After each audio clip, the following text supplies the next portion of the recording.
Viewer discretion is advised. You're suing a man and you end it with a fucking dog hitting a fucking drum! Oh, I'm fucking mad. Cops is filmed on location with the men and women of law enforcement. All suspects are innocent until proven guilty in a court of law. So, I wanted to start off with an easy layup, alright? Because I love my boy Nick Nobody. Nick's one of the coolest dudes that I ever met when it comes to the lolcow community people, especially the ones that do documentaries. And I was watching Nick's stream. Actually, I think I should pull this up. No, Leon, I'm not letting you in right now. I need to pull this up. Wait, what is all this trash? Okay, hold on. I wanted to show you this particular clip because I sent it to Nick and he didn't add it in the documentary video. I need you to understand like how retarded. I understand everyone knows like how retarded Anisa is. Like I get it. I get how retarded. Everyone's like, yes, Anisa's dumb. But I need you to hear her take when it comes to Lord of the Rings. I know it sounds stupid. I know you're like, why the hell should I care about this? Just hear me out, okay? Just hear me out. Fascinating is the humans, the evil humans that were riding on the Elefantes Grande. They're so Arab coded. Like they try to make them look like the. Do you hear that? Do you hear that? That I didn't realize that Anisa that the people riding the elephants in Lord of the Rings were Arab coded and that it's racist to depict people riding elephants that way. Now, I need you to critically understand one important fundamental fact about Tolkien, all right? Tolkien studied mythology and anthropology among multiple different cultures to create a very diverse fantasy world on purpose. He did that to give people an idea that you can latch onto and go, I remember that from human history. That's something that came out of human history. That doesn't mean that it is racist. It never does. It's not racist, all right? Just dudes riding an elephant doesn't naturally mean that they are Arab individuals that are evil, all right? The most evil Arabs you've ever seen in your life. They're all like fucking like masked up and like they look I've like heard a bunch people of. criticize that about the movie, like people like who look back on it and say like it hasn't aged well in that regard. Yeah. Dane, shut the fuck up. Lord of the Rings has consistently aged well. There has been no racism. Nobody goes, oh my God, they depicted black people as orcs. No one does that, Anisa. Nobody. Not a single goddamn person does that. I have yet to see a single scholar, individual online, anything that I can sit there and go, yeah, Lord of the Rings is racist as fuck. Thank you, Anisa. Thank you. You and Dane are such smart fucking people, man. Oh my God. He literally created a language because he studied linguistics of different cultures. The man cared about the different cultures of humanity to bring us something unique. I hate you, Dane. I mean, However, I think that the main reason why they did that is to just make it super different from the Western looking like everything else. well, to Because be fair, otherwise people would be like, why are these humans who are, I'm usually rooting for the human characters in this, why are they evil? I mean, So I think they just tried to make them look as different as possible. And maybe they accidentally made them look Arab. no, I don't. No, they didn't accidentally make them look Arab. They didn't do any of that. This is a fantasy world full of fantasy fucking people, okay?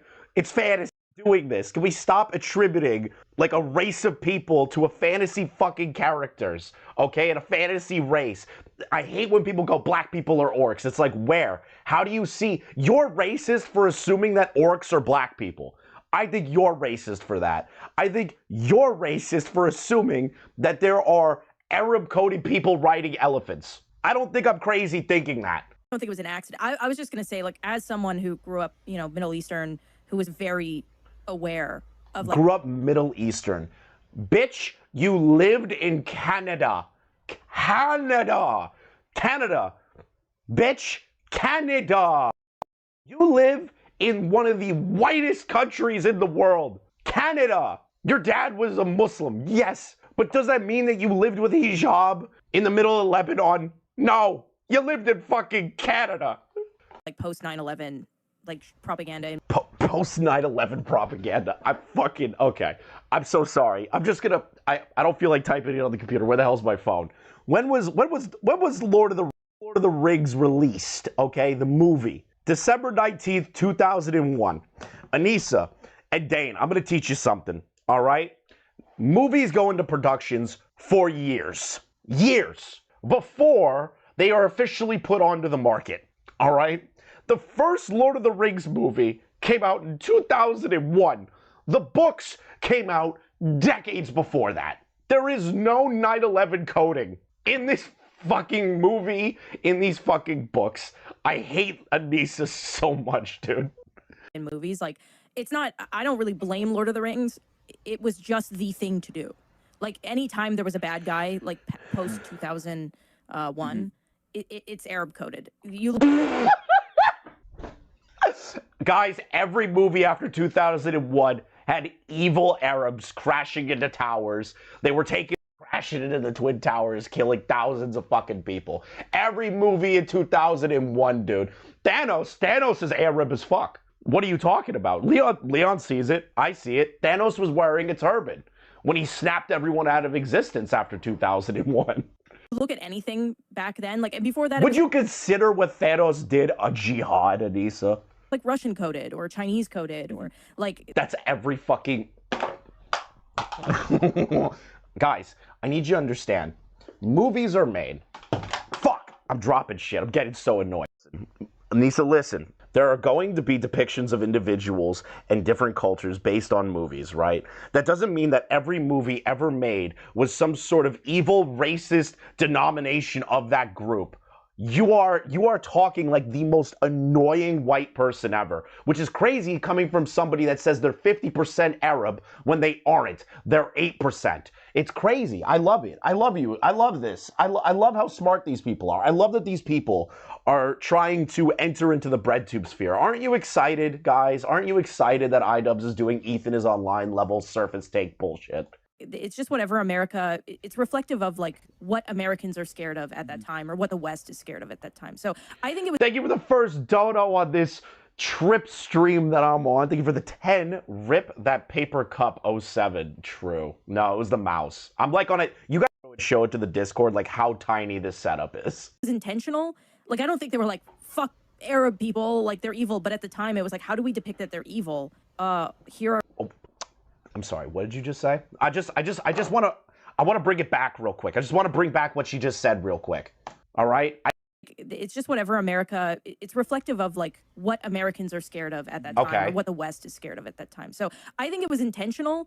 Like, I don't think they were like, fuck Arab people, like they're evil. But I think it was intentional, but I'm not saying they made a movie to say fuck Arab people. Which is it, you daft bitch? Which is it? Did they need to be racist to Arab people, or did they not do it at all? Which one is it, you dumb fucking lot lizard? At the time, it was like, how do we depict that they're evil?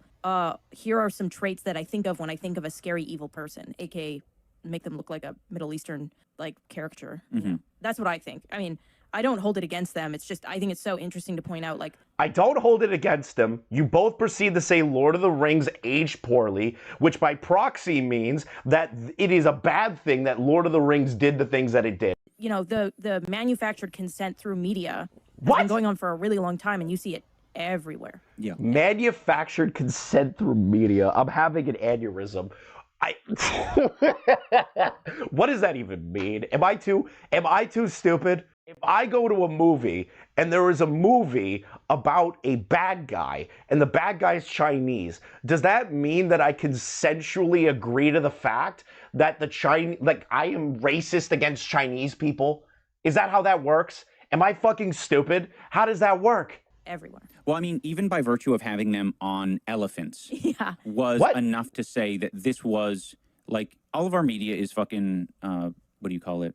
Propagandized? No. Referential or whatever. Yeah. That's the wrong word, but whatever. Yeah, they were referencing, cultures, and, they needed to make it different. That was the only thing that was important, which is, like, it's not an orc army, it's not the orc army, it's not this, it is another... What? Vague group of people What? who are a problem What? that they should be, What? worried about. What? Yeah. And you just kind of end up, It's almost like that's the evil army of Sauron. And nobody thought, hey, this is representative of black and Arab people. Nobody thought that. Nobody thinks that. I think I saw one article. Maybe I'm an idiot and I'm misremembering this. There was an article of a teacher trying to explain that Tolkien's writings were inherently racist. which that teacher was promptly bullied to death, I'm pretty sure, which is awesome. Keep doing that. Oh my God, I fucking hate these people. This is just, I need to get back into the groove, right, chat? The only reason I'm going over this clip is that I need to remember why I hate these people. Why I get so annoyed when they open their mouths and they try to sound smart. I just need to remember, okay? And I wish I didn't. I wish I didn't. Okay, what is happening? Are we really doing this right now? Really? Thank you for the 5 goosebumps. Choosing something, you know, unless it was like clearly outlined by J.R.R. Tolkien that it's fucking Arabs. That that was what Which she didn't do. Regalia looked like. No, but it's so fascinating though, because even when you do get glimpses of them, they're definitely like olive skinned. Like, because they also had the fucking like eyeliner. Isn't this like the most racist shit ever to like break down what seems to be a fantasy race and then try to equate them to a real life race? Like, I weirdly racist if I want to be gay and do like some sort of gay virtue signal like the two of these. Why are you trying your hardest to equate a group of people to another group of people that are evil so that you can just make a point that they are that Tolkien is racist? What is the point of this? It's a fantasy fucking world. Like, if the orcs were going out there and going, damn, I love watermelon, that's racist as shit. And that's a caricature of them. That's not what that group was. They had no caricature of them being black, Arab-coded, anything. It was a group of people that rode elephants. That's it. It was a group of evil people that aligned with Sauron. That doesn't mean that they're Arab. Or Egyptian type meme going on. Yeah. It's super fascinating because me and Ian were talking. It's shocking after you see Rings of Power and you go back to like Lord of the Rings. I'm done. Are you fucking kidding me? They watched Rings of Power and then said, man, when I look back, Rings of Power, it shows how truly racist Tolkien truly is. That's crazy, dude. It's actually insane. Is my mic okay? Dude, I am streaming off of a laptop with like a mic, all right? Like a shitty mic. I'm sorry, brother. Like, I'm sorry, brother. Yes, they unironically watched Rings of Power and then went retro when Rings of Power's director, producer, the actors, they were all just like, oh, well, we wanted to work on a story inspired by Tolkien. And then they started cramming shit in there that nobody wanted and wasn't lore accurate to fucking Tolkien's ideals at all. The kind of people that get excited for Rings of fucking Power is Xanderhall, okay? Xanderhall. Thank you for the 1 gifted member, Justin, dude. How white everything is. And I'm not just saying like white, What? like they didn't have any black actors. Like everybody is like the same shade of like pale white. Okay, now I remember how much I hate these people. Now I remember. Okay, now I remember. Now I remember. Now I remember. Now I remember. Now I remember. I remember I hate these people. I do. I really, really do. I remember now. I'm changing the title real quick. Anisa Content Cop. There we go. All right. We're changing the title a little bit. You know what? I went a whole month forgetting how much I hate Anisa Jomha. And then, boom, I come back, right? And I am just immediately vitriolically disgusted by Anisa and her behavior. I'm already annoyed. I've gone a whole month without looking at a drama or doing anything, and I'm like, man, I'll bring it back to something that I hate, and I'll get riled up, and it was Anisa, and she did it. I'm so back. Welcome back. Welcome back. All right, now, my boy Nick Nobody. I love Nick. Great guy. You should definitely subscribe to him, watch his content. We watched his Pamper Chew video forever ago. I highly recommend you don't watch the Pamper Chew video if you don't want to commit suicide later. Now, he made a content cop on Anisa Jomha, all right? There are many people that make videos on Anisa. There are. You know, you got Rob's Media going over them as a couple. You got fucking Cameron, the douche, the retarded clout-chasing snake weasel making videos. You got Lanza making a content cop on iDubbbz. All these people are making videos, but there's something about Nick. Nick, to me, this Nick, not the Oreo, is somebody who truly understands what it means to cover a lolcow. And this video here, to me, is the most quintessential Anisa Jomha video I've ever seen. I'm very excited to show it all to you. Ian keeps me This is the truth, okay? Ian keeps me on a leash. Dude, I remember, I'm sorry, I know I'm pausing already. I remember when this clip dropped, and it was a beautiful day for everybody, right? Beautiful day. I had a day seeing this happen live. And then she tried going retro on it and going, I just made that clip, and I said those crazy things just to get a rise out of people, because I know it was going to reach compilations of commentary YouTubers. Oh, man. The biggest cope bullshit is her saying that, where she's like, I only did it on purpose to, like, get the commentary channels to talk about me. It's bullshit, it's bullshit, it's bullshit. Because I know exactly what happened before this stream. She crashed out over the group chat leaks. And she went live to crash out over commentary YouTubers like myself, Nick, Augie, Keem, all of us, to crash the fuck out and start screaming and yelling about Creator Clash 2. I remember this day like it was my birthday. Total bullshit. Okay? And I'm okay with that because I need to be on a leash. I need to be on a leash, a tight leash, to be honest, because I am unhinged. What we do here is go back. Wait a minute. You just realized how chopped Anisa is? Have you not seen anything she's ever done in the past 10 years, brother? Where have you been? She's been chopped since God decided to fucking curse the earth with her presence. Experimenting on 10 children to obtain a cure for thousands of kids' lives justified? That's a really hard question. Even when Lion Maker, whatever his name was Yes, Anisa. I really, really, really love the clip of Anisa defending the Holocaust. It is just, mwah. You know what's crazy to me? I didn't know about until I was watching Nick Nobody's stream, I think like a month and a half ago or a month ago. I did not know that she defended Lion Maker, and Nick sent me the clip. And I could not believe what was coming out of her mouth with how much of a commentary whore groupie that she was. That she thought that the Lion Maker stuff was not based in reality. I still can't believe that to this day.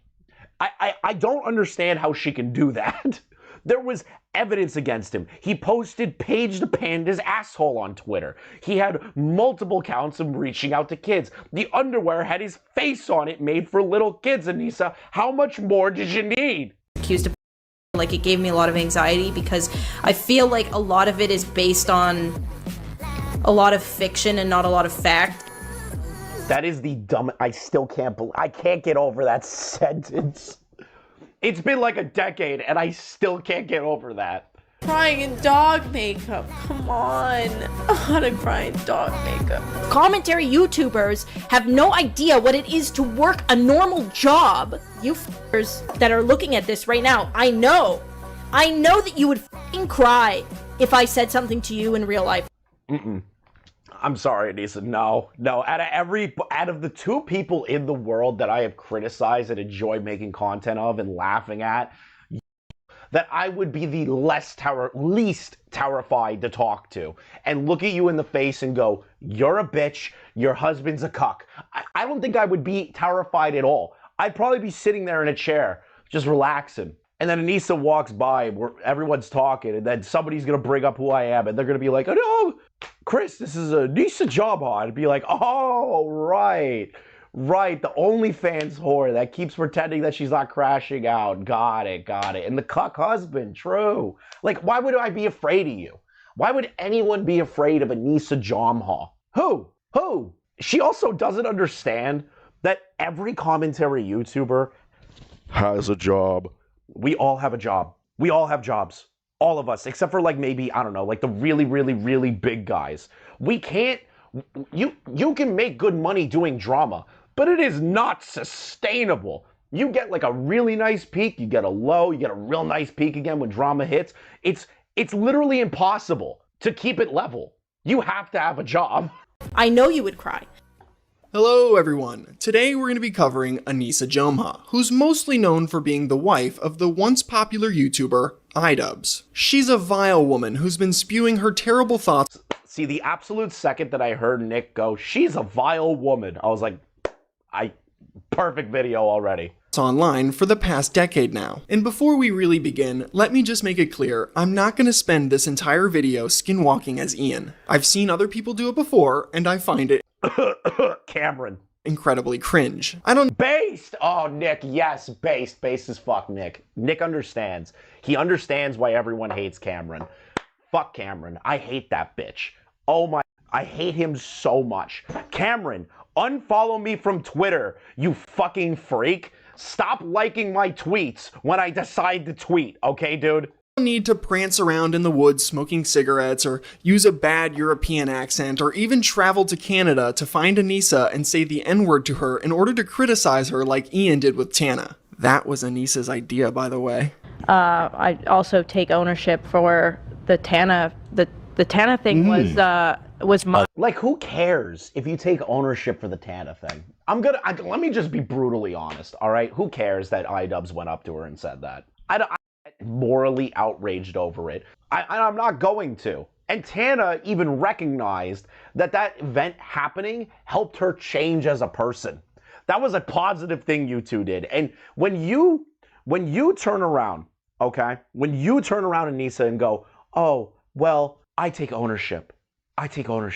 Why are you flogging yourself for this? Why are you taking out the whips and just smacking yourself in the back like you're some kind of fucking priest that did a minor sin? Why are you doing that? What is the point? I don't understand this mindset that the two of them have. That was so long ago. Was my idea. Was my stupid idea. Instead, in my typical fashion, I will metaphorically let Anisa hang herself with her own actions like everyone else I've covered on my channel. I would just be remiss if I called this video Content Cop Anisa and didn't show up as the content cop for at least the beginning. Could you imagine a content cop video without a content cop? That would leave you feeling like Ian in the bedroom.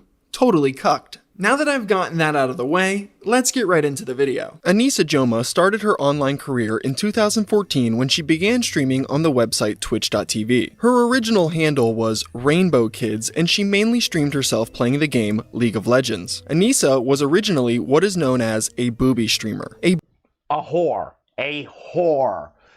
I hate that we had this like terminology for it back in the day where it's like, oh, they're just titty streamers. No, whore. Whores. They are showing their tits for money. Now, if I was a woman and I can make $250,000 a year showing my tits, I'm not going to say I wouldn't do it, but own what you are. You're a whore. A booby streamer is a woman who exploits her breast in order to gain followers, subs, and donations, typically from a young male audience. Thank you for the 2. Is this the new Rob's Media video? No, it is not the new Rob's Media video. They usually wear things like low-cut t-shirts and push-up bras to accentuate their bodies, as they will be used as the primary focus of their streams. This phenomenon was especially popular way back before Twitch degenerated and allowed things like just chatting and hot tub streams. The live streaming website was originally a strictly gaming platform, believe it or not. Booby streamers weren't necessarily good at the games they played, but isn't that like a crazy thing to think about now? Can you think back to a day, chat, a better day when Twitch wasn't like terrorist propaganda?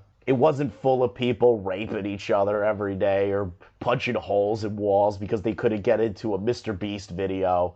You know what I mean? Remember that? Remember when Twitch was just about video games? Oh man, those were the good times. Now it's just complete, just total bullshit. It's whores, it's terrorists, it's rapists, it's cover-ups, it's it's assault. Like, that's all Twitch is now. But they would still generate an audience because of the obvious assets they showed off. This is exactly how Anisa would manage to become popular when she first started out, and it's what she would continue to do for a large part of her streaming career. She was initially inspired to start doing this by another female streamer who was originally a booby streamer herself named CaseyTron.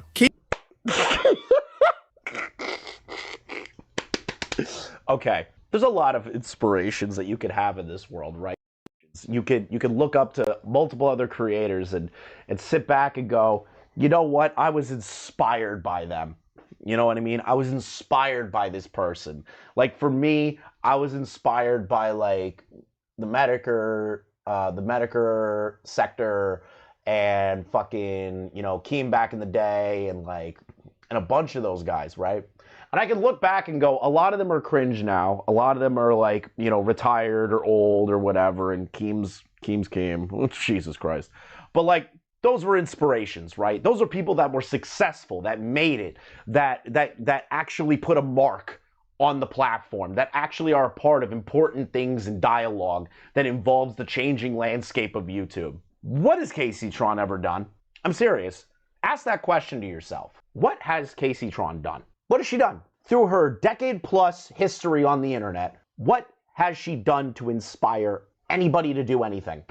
If the answer you're looking for is being a drug-addicted whore, that's the answer you should be trying to get to, chat. You should not be thinking of anything else.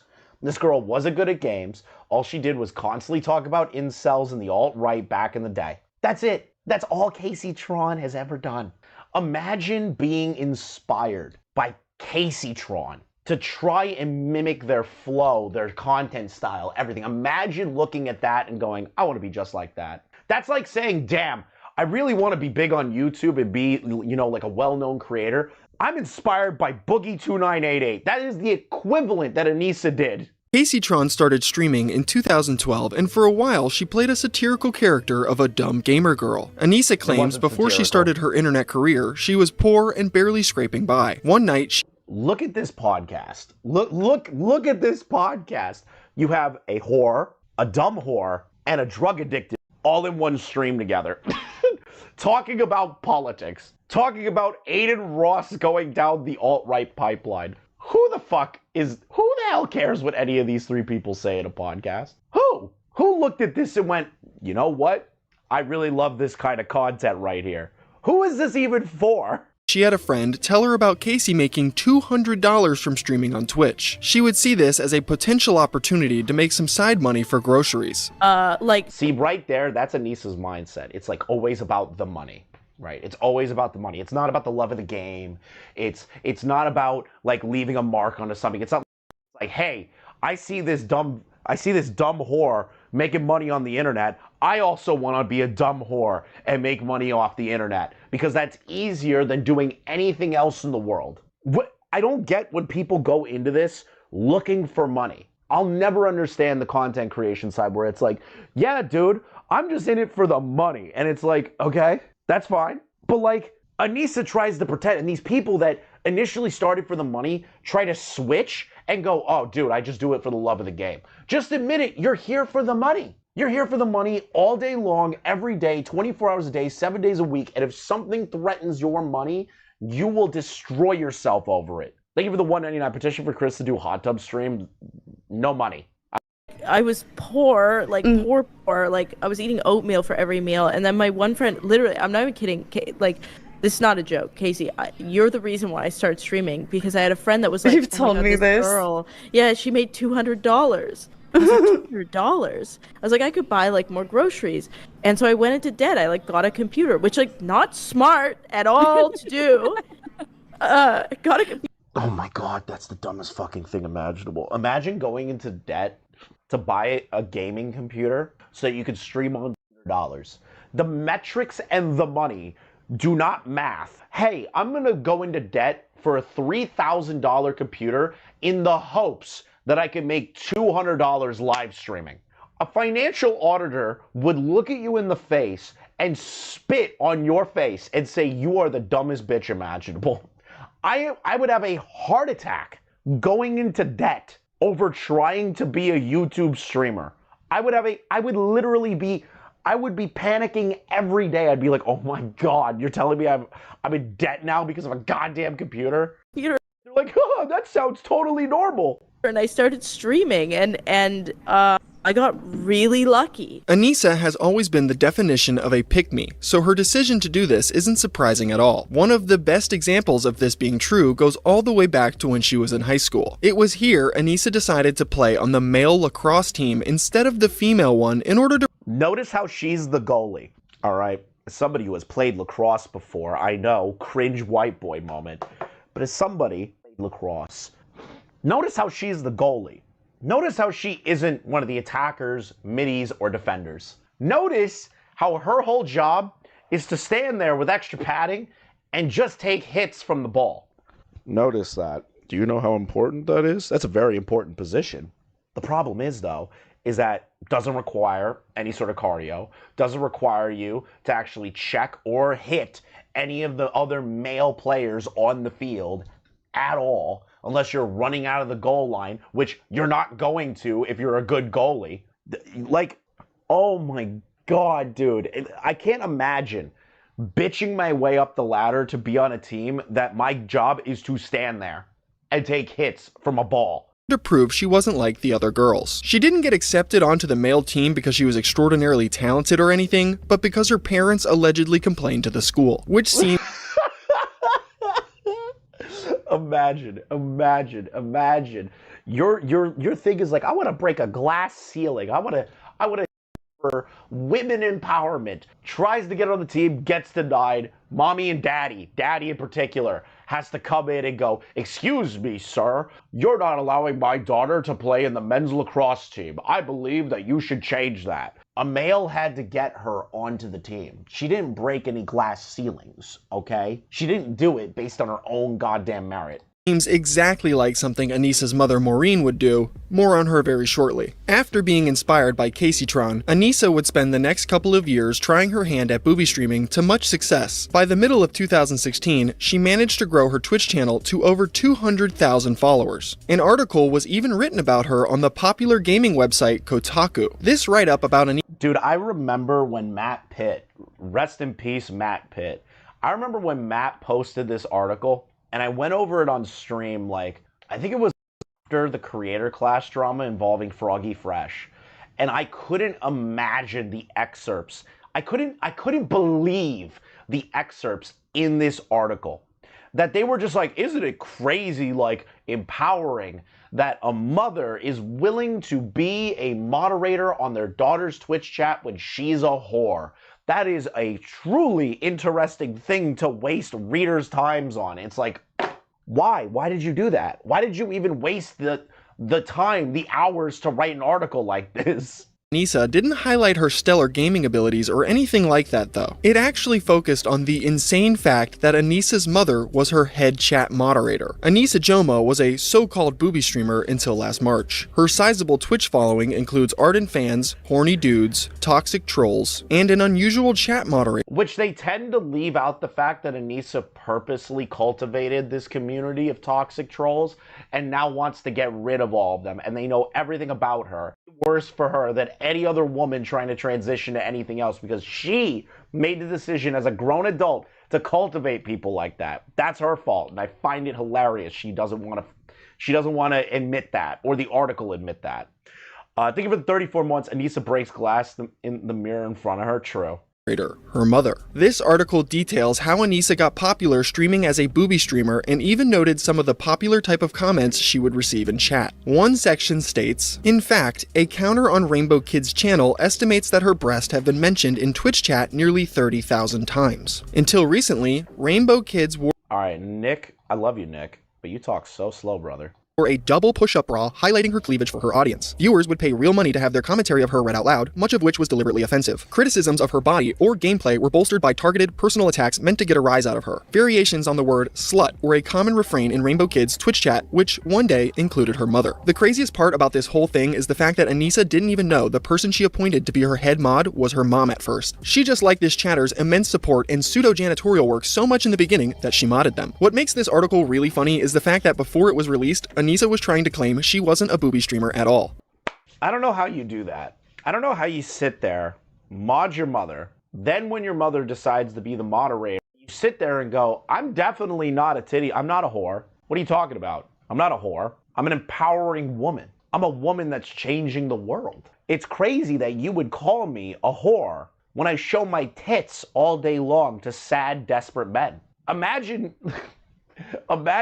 doing the thing that all the whores are doing and then trying to go retro on it and go, I never was actually a whore. I don't know what you're talking about. I don't consider myself a titty streamer. I don't consider wearing a non-padded bra in a tank makes me one. If I ever said, yeah, I'm a titty streamer, or I'm doing this for attention in the past 2 years or so, it's sarcastic or a joke because that's how I handle rude people. Am I aware that I'm a bit bustier? Yes. Should that force me to always cover up my body? No. I don't think it should. This isn't the Middle East. This claim doesn't work when you have an entire article written about you being just that, where your own mother is quoted saying, "At first I was surprised. Maureen Joma, 52, remembered when I spoke with her on Skype earlier this week. She's what you'd call a booby streamer, where you'd attract viewers." Dude, imagine your own mother. Your own mother calls you a Imagine your own mother. Women in the chat. I know there's not many of you. But imagine that your mother does an article about you. And she goes, yeah, my daughter's a titty streamer. I am so proud of her. Wouldn't you find that to be one of the most embarrassing things in human history? Wouldn't you hate that? I'm just curious. Thank you for the 5. From this video, I learned that Anisa is actually very insecure and desires attention from men on the internet. Shocking. A very shocking take, chat. Viewers to your stream, trolls, who come to harass or hit on female streamers. Okay, really? Anisa would eventually attempt to quit booby streaming in 2016. Okay. Because her dad was ashamed of her. It actually was my father that made me stop. Wow, her dad. Her dad was like, hey, sweetie, can you stop being a whore on the internet? Can you do? I'm sorry. I want to support you in this world. I want to support you, but I can't handle the fact that my daughter is a whore on the internet. Hold on. Come on, computer.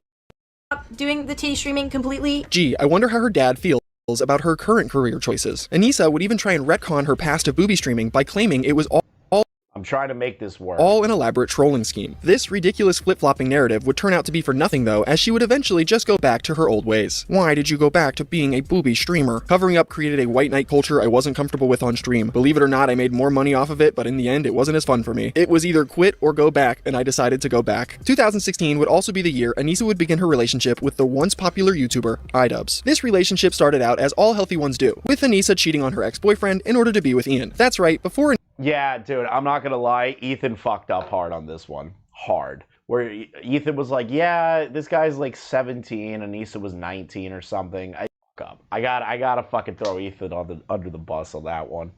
I'm glad he corrected it, but that was a huge fuck up. Huge fuck up for people to like, for Ethan just to run with that out the gate. Like, I even tweeted about it where it's like, it's crazy that Ethan's saying this right now. And then thank God there was a clarification, because it was like, I've never heard of this before. I've heard so much of Anisa's lore, but I've never heard the words that she dated a man at the age of 17.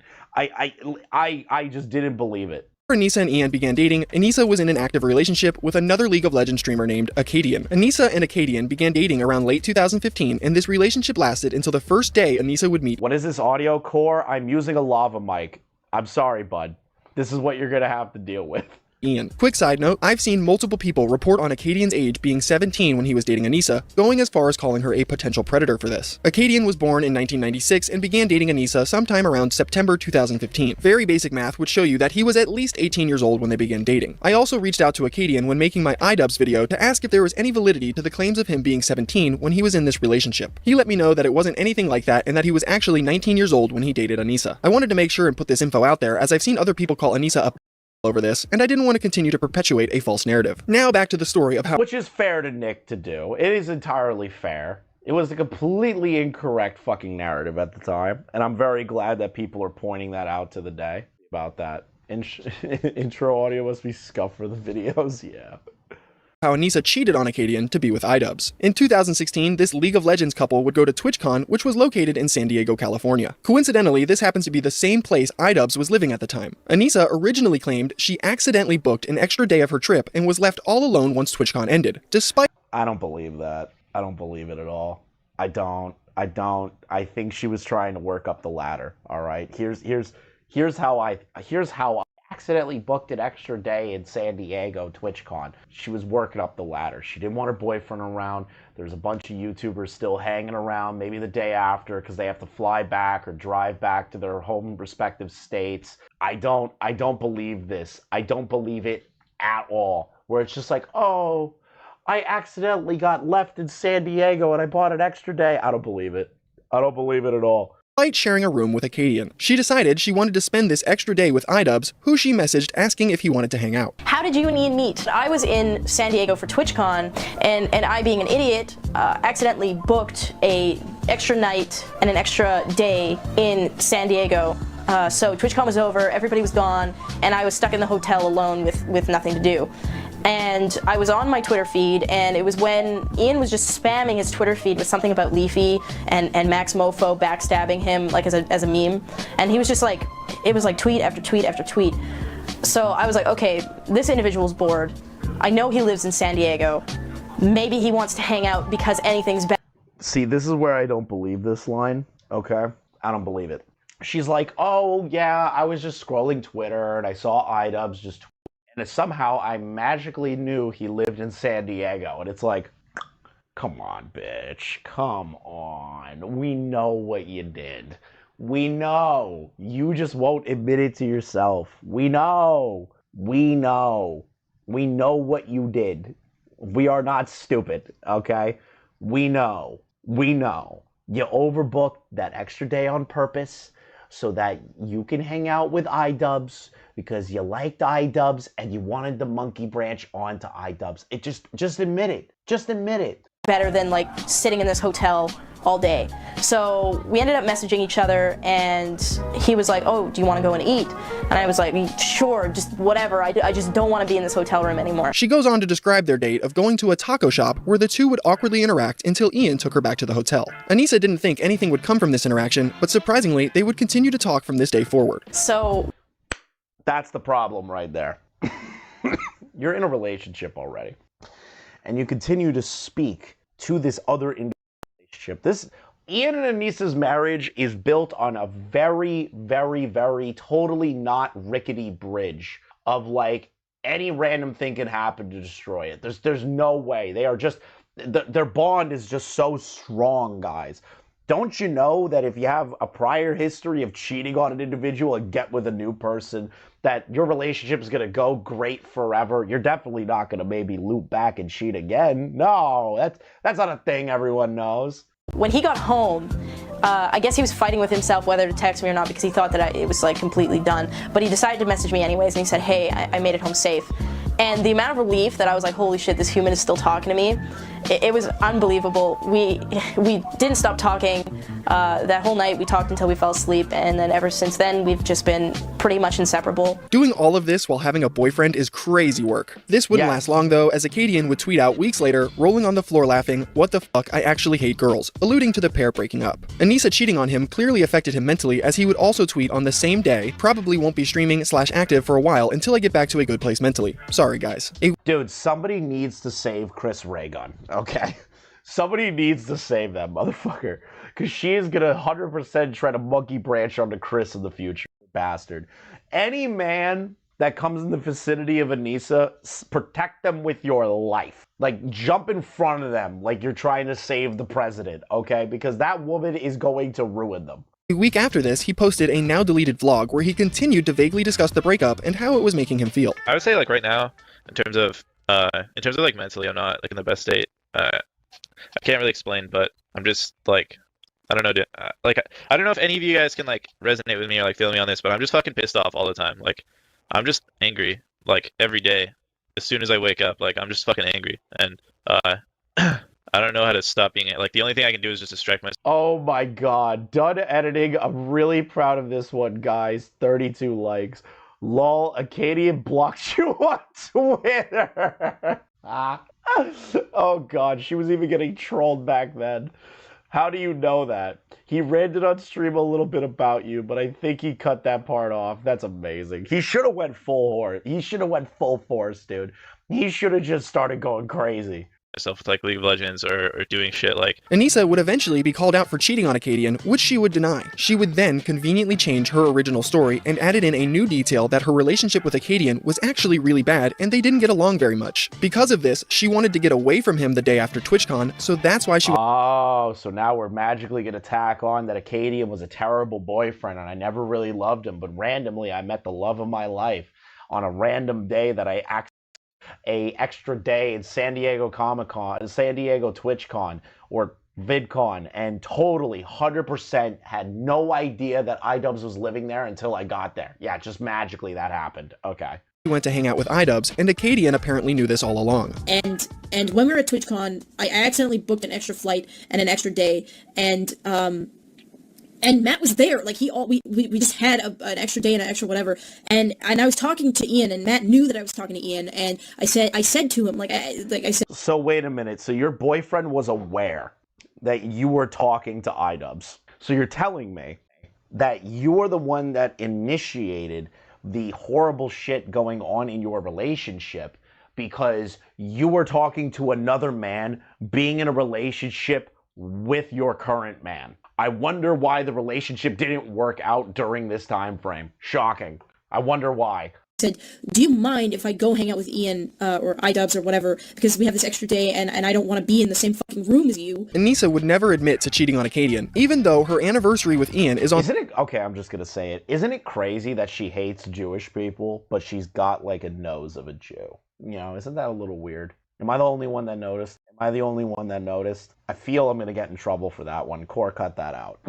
On the exact same day she admit to breaking up— I hate the Wiggler, alright? I love the work that they did to the Wiggler, but I hate using it. But because the camera doesn't work very well on this laptop, it was the thing that I commissioned like a year ago at this point. But it's okay. It's okay. I'm happy with it. With Acadian in Discord message leaks we will be covering later on in this video. You guys, Anisa would never cheat because she thinks cheating is wrong. There is never a valid excuse for cheating. Never, ever, ever does somebody have a valid excuse for cheating. Oh, that's fucking crazy. I'm sorry, nobody has a valid excuse for cheating ever? Never. So then what was all the stuff that you were talking about prior, Anisa? Does that mean that you didn't have a valid reason to cheat on Acadian with Ian? That seems a little crazy. That seems like, I'm gonna say the word. I'm gonna say the word. You're a hypocrite. Oh my God. Rejection at its finest. Anisa is a hypocrite, and she has a habit of constantly contradicting herself. One of the easiest examples of this to point to around this time comes from a storytime video she made promoting body positivity in the gym. She claims she overheard 2 women in the gym making rude comments about an overweight person trying to work out. She then goes on a long— Imagine like virtual signaling on a YouTube video being like, I was at the gym and there was these people like making fun of a fat person, and it's like, who cares? Who cares? Welcome to at the gym, dude. Every time that you're a new person, fat, skinny, out of shape, doesn't matter, you're gonna get picked on a little bit. You're gonna have comments made about you until progress is shown.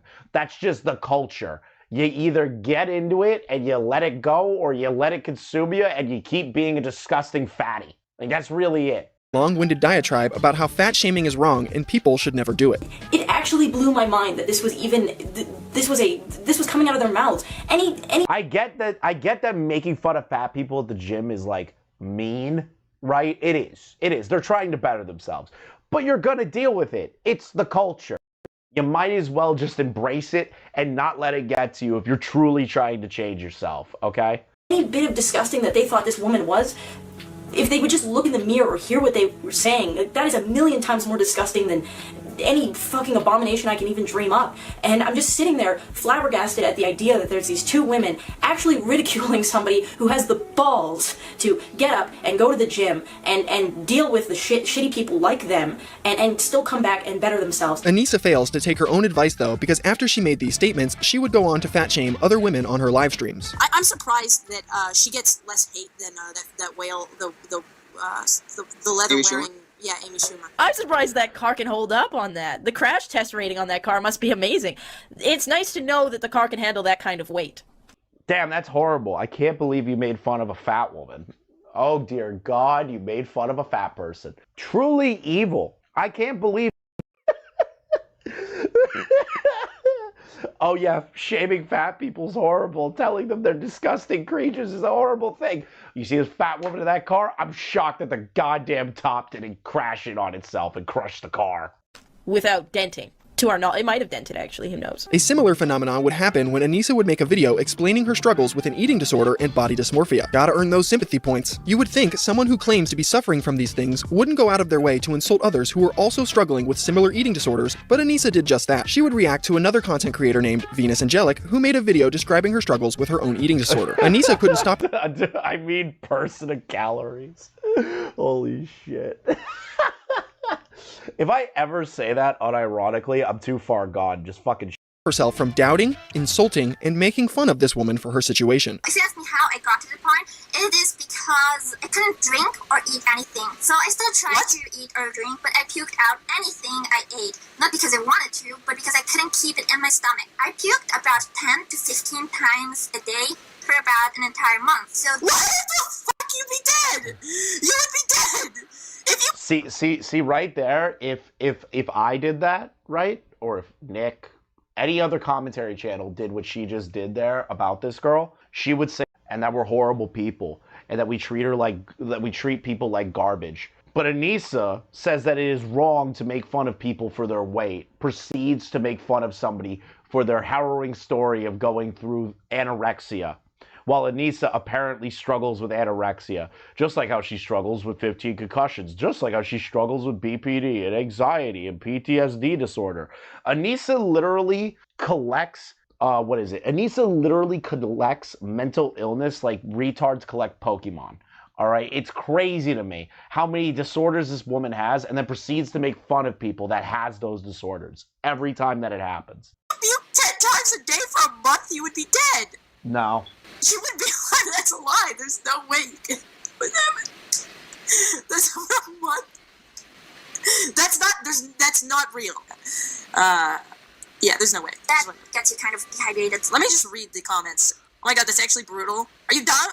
Where's the excuse me, human, but you cannot. See, I just look at this, right? And she's trying to find like negative comments to like use against this individual. But if we do that to it on their podcasts or YouTube videos, or if Kino Casino makes fun of them, like it's an unholy act that we have brought upon them, and we treat them like shit, and we're horrible people for it. Yeah, okay. I'll never feel sympathetic for Anisa Jomha. It will never happen. My mic sounds like utter shit. It does, Realm, because I'm using a lava mic. I'm on a laptop in the middle of the country somewhere, brother. I really don't have another mic now. Nobody's saying anything about the fact that you can't. All right.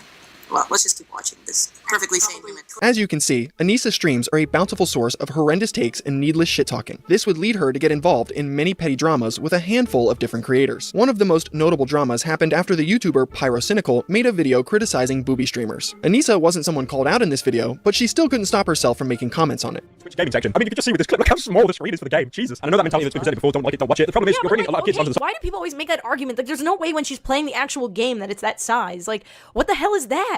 What is that? What do you mean, what is that? The point that the furry inflation enthusiast freak is that she is supposed to be streaming games, and instead expanded her OBS to hold her camera as 99% of the screen, so that when she bends over to grab something, sad, pathetic pieces of shit will donate her money. That's the point. Anisa, you did the same exact thing, and you're trying to pretend that that's not what they all do. And you're pretending that you don't know why people are outraged by that.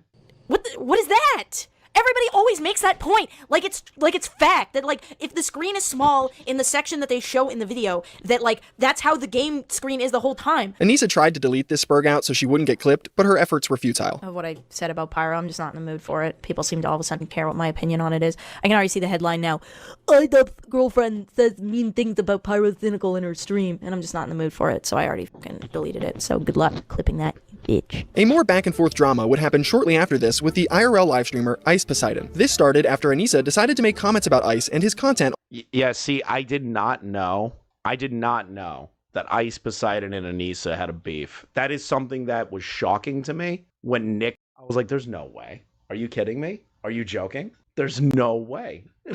There's no fucking way.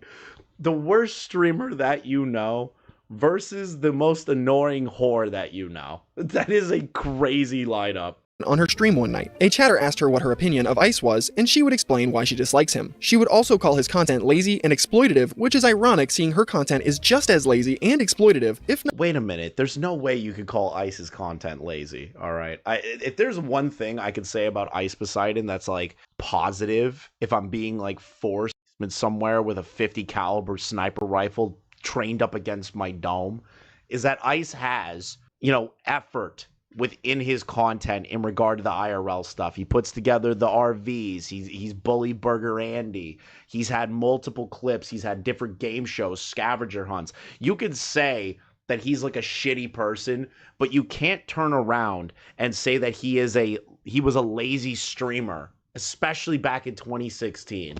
Like, he built IRL content on streaming. You can't say that he's lazy. It's literally impossible. Not more so. Ice Poseidon is successful not because he is intelligent or hardworking. Ice Poseidon is successful because he figured out that he could exploit his douchebaggery and overall laziness. That is crazy coming from a woman that sits there with her tits out and collects donations, just going, huh? What? I can't believe it. I can't believe you. I can't believe that this video did this. Yeah, I'm sorry. Which one of you were fucking lazy again? You whore? Which one? And scumminess. And then she's also taking advantage. She's like, oh, he was able to take advantage of his douchebaggery. You took advantage of your tits. The criticism you're giving Ice can just be flipped right onto you in less than 3 seconds. To make money off of people. That's my opinion on Ice Poseidon. I'm not a fan of him. I do not enjoy his YouTube videos. I don't enjoy his live streams. I cringe at when he said to that woman that he's famous. I don't enjoy him. I don't like him. This clip would go somewhat viral, and eventually Ice himself would see it. He decided to respond to Anisa in quite a hilarious fashion. Let me this. All right. I don't know who the fuck she is. Apparently iDubbbz's girlfriend. I don't even know who the fuck she is. My laziness limit. Isn't it great? Isn't it great that it's been a decade? Okay, a decade. We're coming up on a decade of this, of Anisa Jomha. And the same shit that has been said for a decade still holds true to this day. That she is just iDubbbz's wife. Isn't that crazy? Like, no one actually gives a shit about her except for the people that know about her history that's a decade old. No person knows Anisa Jomha. They know iDubbbz's wife. And that has to eat her up on the inside. That has to crush her soul every time she goes out. And people, like, when iDubbbz was at its peak, people were going up to iDubbbz and going, oh my god, dude, I love your content. And Anisa had to sit there. She had to sit there and be like, oh, are you Ian's wife? Oh, it's nice to meet you. I don't know what you do. Like, are you just his wife? Like, what do you do for work? Oh, I'm a content creator too. And every person would look at her and go, oh, well, that's great. like it's just making fun of her. God, that must have been soul crushing. Listen, I was reading the comments. I've never watched your fucking stream. Apparently you're a fucking titty streamer. How can you tell me I'm lazy if you're sitting down in a motherfucking chair being a titty streamer? Listen, I don't need your shit. Okay, you're talking about me being an asshole to people. Stop being a fucking triggered motherfucker. Who gives a shit? That's my 2 points right there. I mean, I don't really have to continue anymore. If you're a titty streamer, you automatically lose the argument there. I mean, there's nothing for you to say other than that, so.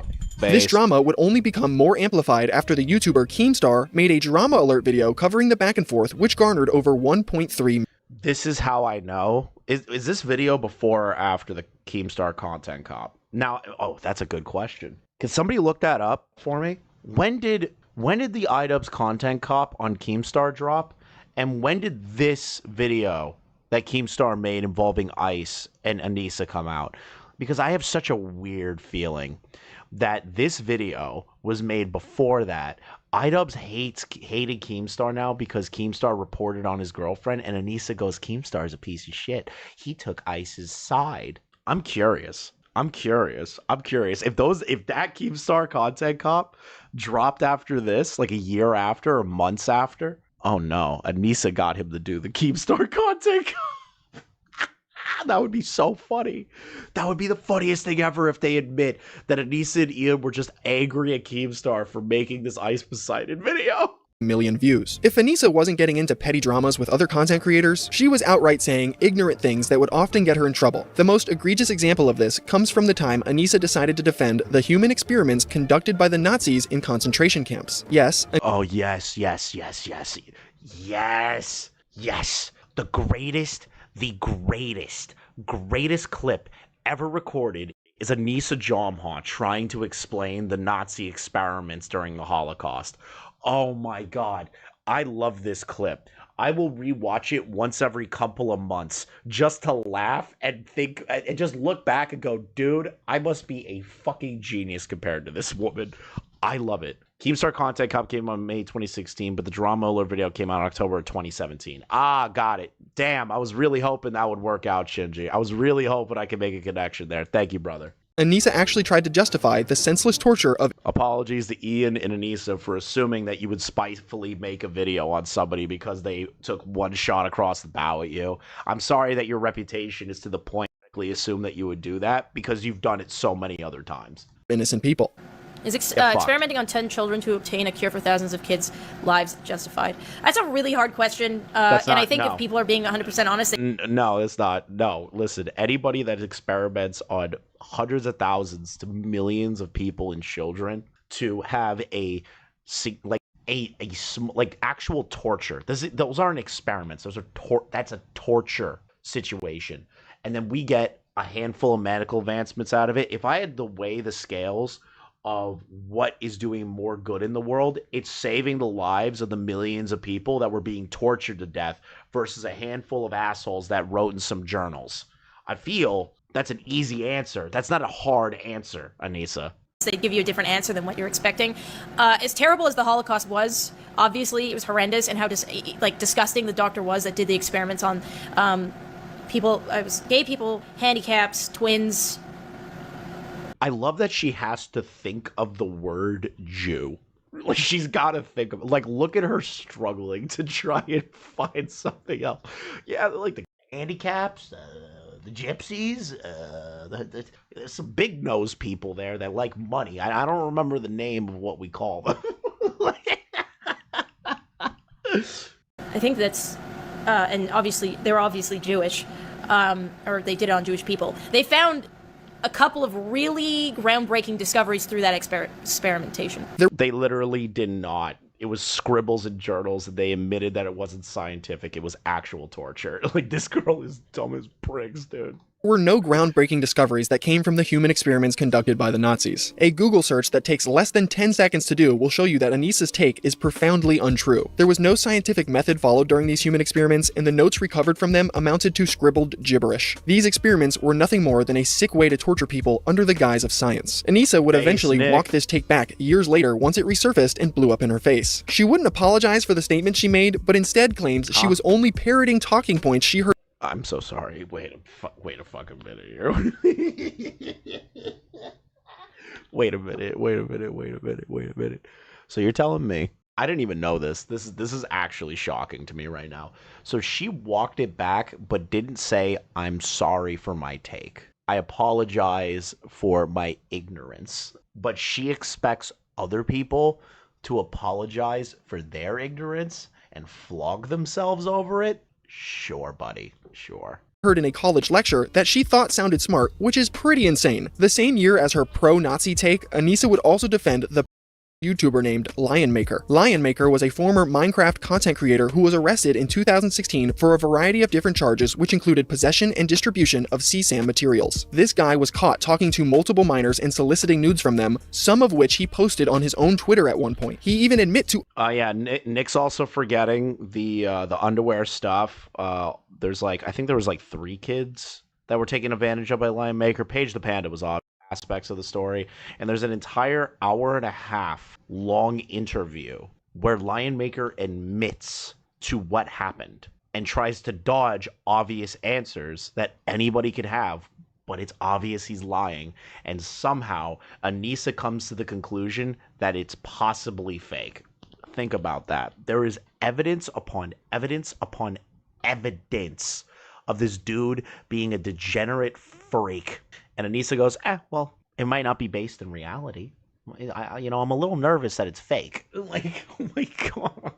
All of this in an interview conducted by the YouTuber Colossal is Crazy, and eventually went to jail for his crimes. This was a wildly popular story that Anisa somehow didn't know about, yet she still chose to ignorantly run to Lionmaker's— That's total bullshit. Here's why I think that's total bullshit, where she's like, where Nick says that she ignorantly somehow didn't know about this story. Let me take it a step. believe she knew about this story, but she was trying to be a contrarian, and the only contrarian angle that she can find to get a clip made of her was, I'm going to say that it might be all fake. That's really all she had left, because nobody gives a shit about Anisa unless she says something stupid. No one cares about Anisa's actual real takes in the world. No one cares if she's right or wrong. People just care when she says something fucking stupid. Can we get her to defend Cyrax? I would. Okay, listen. I'm not saying you should get her to try and defend Cyrax. I'm not saying that, okay? Listen, I disavow. I'm not saying you should do that. But it would be really, really, really, really, really, really funny if somebody can clip her talking about Cyrax in a positive manner. I'd love that, because we already have Daniel Larson. They alluded to Nova already as being like, oh, these lost souls are just being taken advantage of by these lolcow creators. Ooh. All we need now is Cyrax. I need her to say the word Cyrax or Andy Ditch. I need her to defend one of those two. I would literally be the happiest man on planet Earth if the words out of Anisa's mouth was, Cyrax is being bullied unfairly. I would kill to have Anisa say that. Defense, because she doesn't like when people are criticized online. I don't like when people go in and rip a content creator apart like that, no matter what like really happens. It gives me anxiety. Like, even if it is like, I'm no matter like how serious it is, right? Like, even when Lionmaker or whatever his name was accused of, like, it gave me a lot of anxiety, because I feel like a lot of it is based on a lot of fiction and not a lot of fact. And like, if the person really isn't as bad as what people think it is, which most of the time they're not, then you're just watching people rip. Did you hear that? Most of the time, the people that are being accused of actions on the internet and get exposed, most of the time, in her words, it's not that bad. Did you hear that? Most of the time, it's not as bad as people make it out to be. I'm sorry. You're talking about Lionmaker, the most clear-cut definitive case of a fucking grown adult taking advantage of young kids. It's not the same. This is a jar take, okay? This is a very Just a Robot take, where it's like, well, if I compare it to every other kind of drama involving the internet, technically it might be fake. It's like, no, dummy.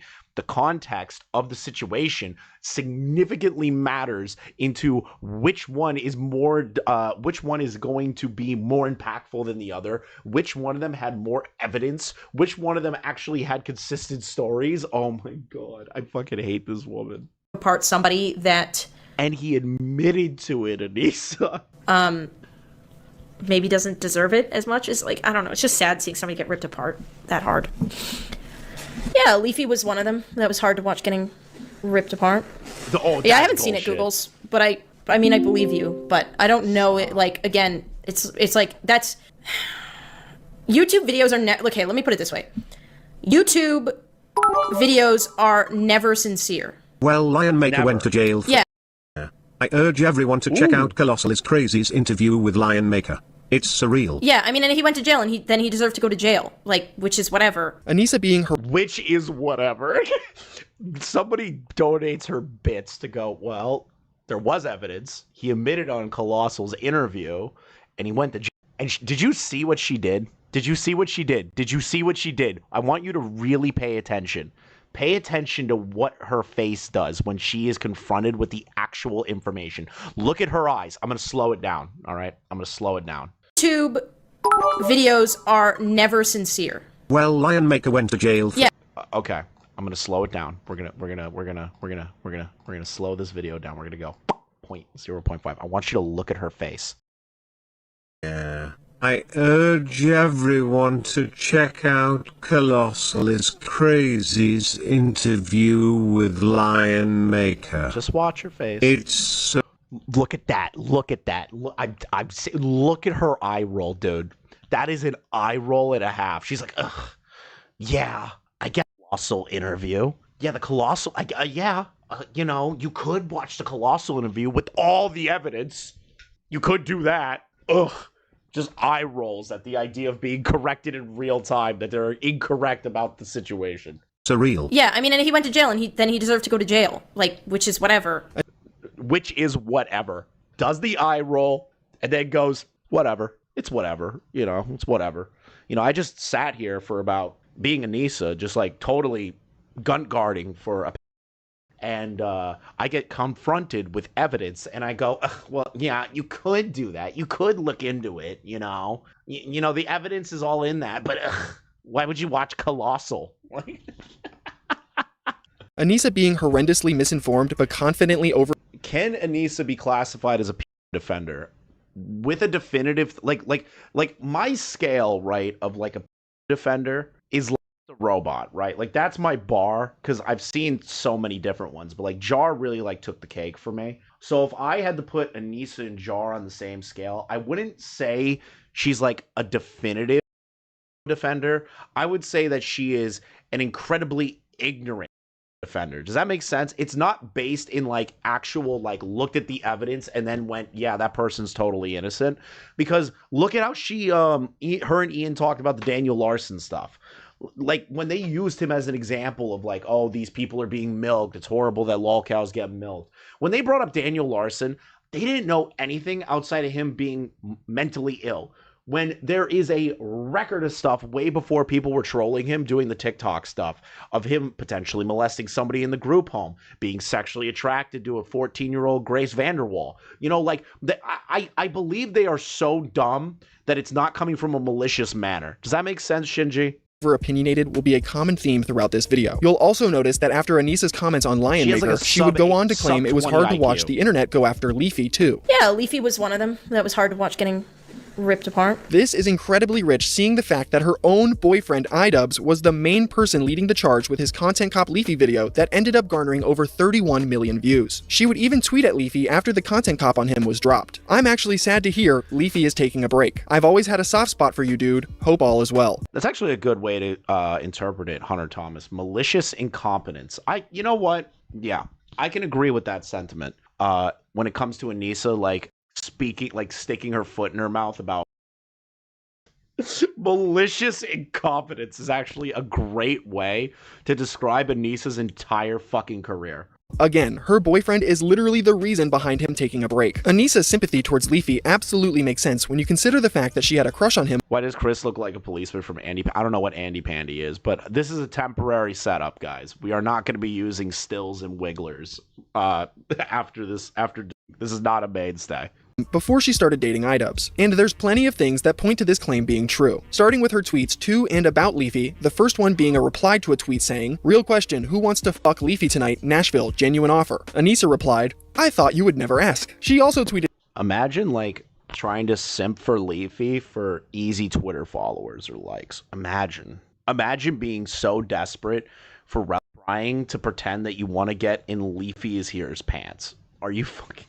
That is the saddest thing I've ever heard of in my entire life. Tweeted out several more things like, "At Leafy, why am I never in your videos? Do I need to lower the cost of money to get me to bend over?" And, "At Leafy, I will shield you from the storm with my breasts, my son." Anisa even got excited and hoped Leafy would talk about her when he made a video bashing booby streamers.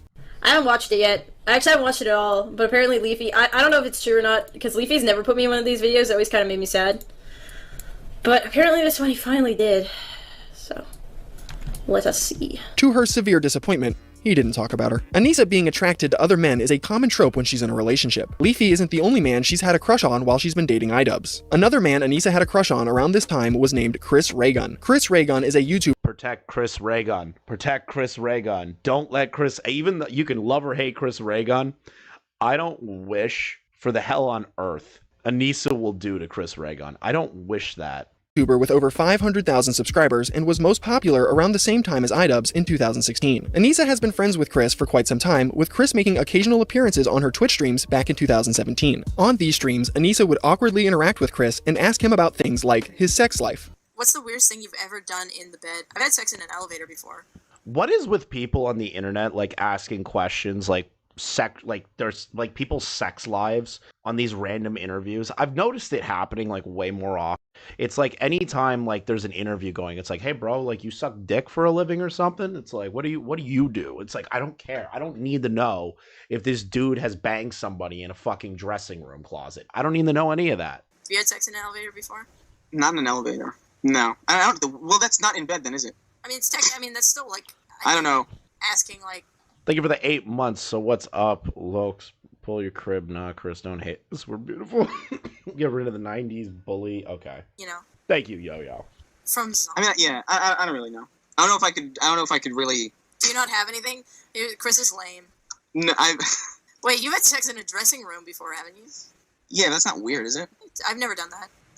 I wouldn't just qualify it as weird though. It's like I shoved a dildo in my ex-boyfriend's ass once. Oh my god. Ian, listen. All is forgiven. I will give a truce. Okay, I will give a truce. All right, guys. I will extend an offer to Ian Jomha, cuck extraordinaire. It's okay, Ian. You know, people come forward with their abuse all the time, and you know, if you come forward about Anisa abusing you and shoving dildos up your ass, all is forgiven. We will protect you, Ian. It's okay, buddy. Like we'll save you. Come on, Ian. Just make the Google Doc. Pull an internet adjacent with Parlo, dude. Make a Google Doc nobody gives a shit about. And I don't know why I should feel sorry for internet adjacent when he flew out to bang the most mentally ill retard on the platform. Wow, shocking. You know, like thank you for the 5. I hope the elevator found a good therapist. Dude, I hope that the person that is running the cameras in the elevator got a good therapist. Oh my god, come on. Really? It's gonna take forever to load. And yeah, it was because sex standing up is overrated. What are you talking about? Chris was dating a God, come on. woman named Lacey Green when Anisa would ask him these kind of things, and Anisa knew that. She wasn't a fan of this fact and would make it painfully obvious on other streams where she calls Lacey a and gives Chris the backhanded compliment that she would make a good porn star. like I'm just saying, it's like, you know, that's what you look for. She would make a good porn star. Lacey would make a good porn star. Thanks.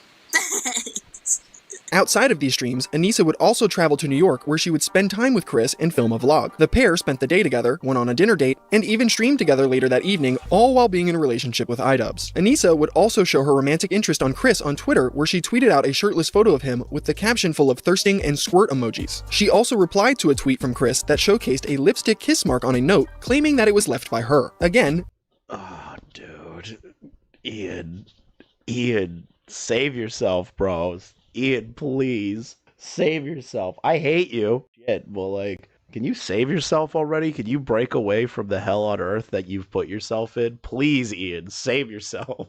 Anisa was dating Ian while she was doing all of this, which just makes him look so pathetic. The writing really was on the wall for him all the way back then. All of these controversies that I have covered happened in 2017. This is the same year Anisa's Discord server would leak onto Reddit, revealing some insane things, like her bad mouth. This is the greatest Reddit leak. This is the best Discord leak in human history. I love this Discord leak. Is getting a wiggler now, Lamau. It's only temporary, crippled steel. I don't want to use a still. I'm not Becca Krabs or Diorio. I like my web camera. Mouthing iDubbbz to her viewers and even discussing potential breakups with him. Anisa would treat the simps that congregated in her Discord like digital therapist and unnecessarily unloaded all sorts of emotional baggage inside this server. Here you can see Anisa talking about breaking up with iDubbbz. I think I'm breaking up with Ian. After our first relationship scare and our last trip, I was a lot better and Ian. I'm curious what she means by relationship scare. Does that mean like a fight? Does that mean that he might have got her pregnant and then they didn't want to have the kid, so they had a fight over it? That she was talking to other men and Ian found out about it? What's the scare? What's the scare, Anisa? Ian seemed happier, but after I left, it seemed like Ian's opinions on things didn't change much. He hasn't called me in 4 days, and we have barely talked. He's at PewDiePie's house. He said, I will call you with my answer when I get back, so about 2 to 3 hours. But I think I'm finally right for putting my foot down. He can't have you waiting around the corner. Even his sister called me and said, hey, he's not treating you right, and he needs to learn some hard lessons. Think about what's happening here, okay? Really kind of like analyze it. Use your brain, chat. Use your brain. Think hard about what is happening here. His girlfriend, who got with him after she cheated on another man, is complaining about her relationship to a group of simps that pay her money in hopes that they have a shot one day of having sex with her. Think about that. Really think about what's happening here. She is outing all of their personal stuff in a Discord server. This is where you break up with them, Ian. This is where you don't continue to be in a relationship with them if they're going out of their way in a public Discord server to talk about their personal issues with random people on the internet about you, dude. yourself first. I don't know why he needs 2 to 3 hours though. I had hoped you wouldn't get back together like last time, just saying. I have no idea what's going on in his head. I'm just so sick of the emotional shit I go through and he seems fine. He legit hasn't called me in 4 days. Listen to your gut. And when I called upset, he's like, oh yeah, I guess there were times I could have called. I just feel like a loser. Out of sight, out of mind. A thing to remember is that some people deal. Ian's recently been shitting on PewDiePie. How? Like, at this point, how does anyone, like, shit on PewDiePie? How does a friend of his, after all of these years, shit? You know what?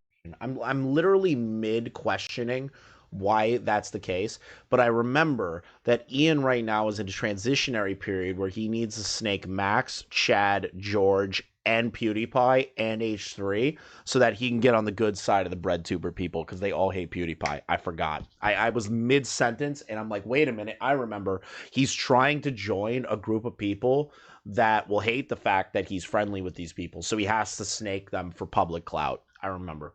Thank you. You know what?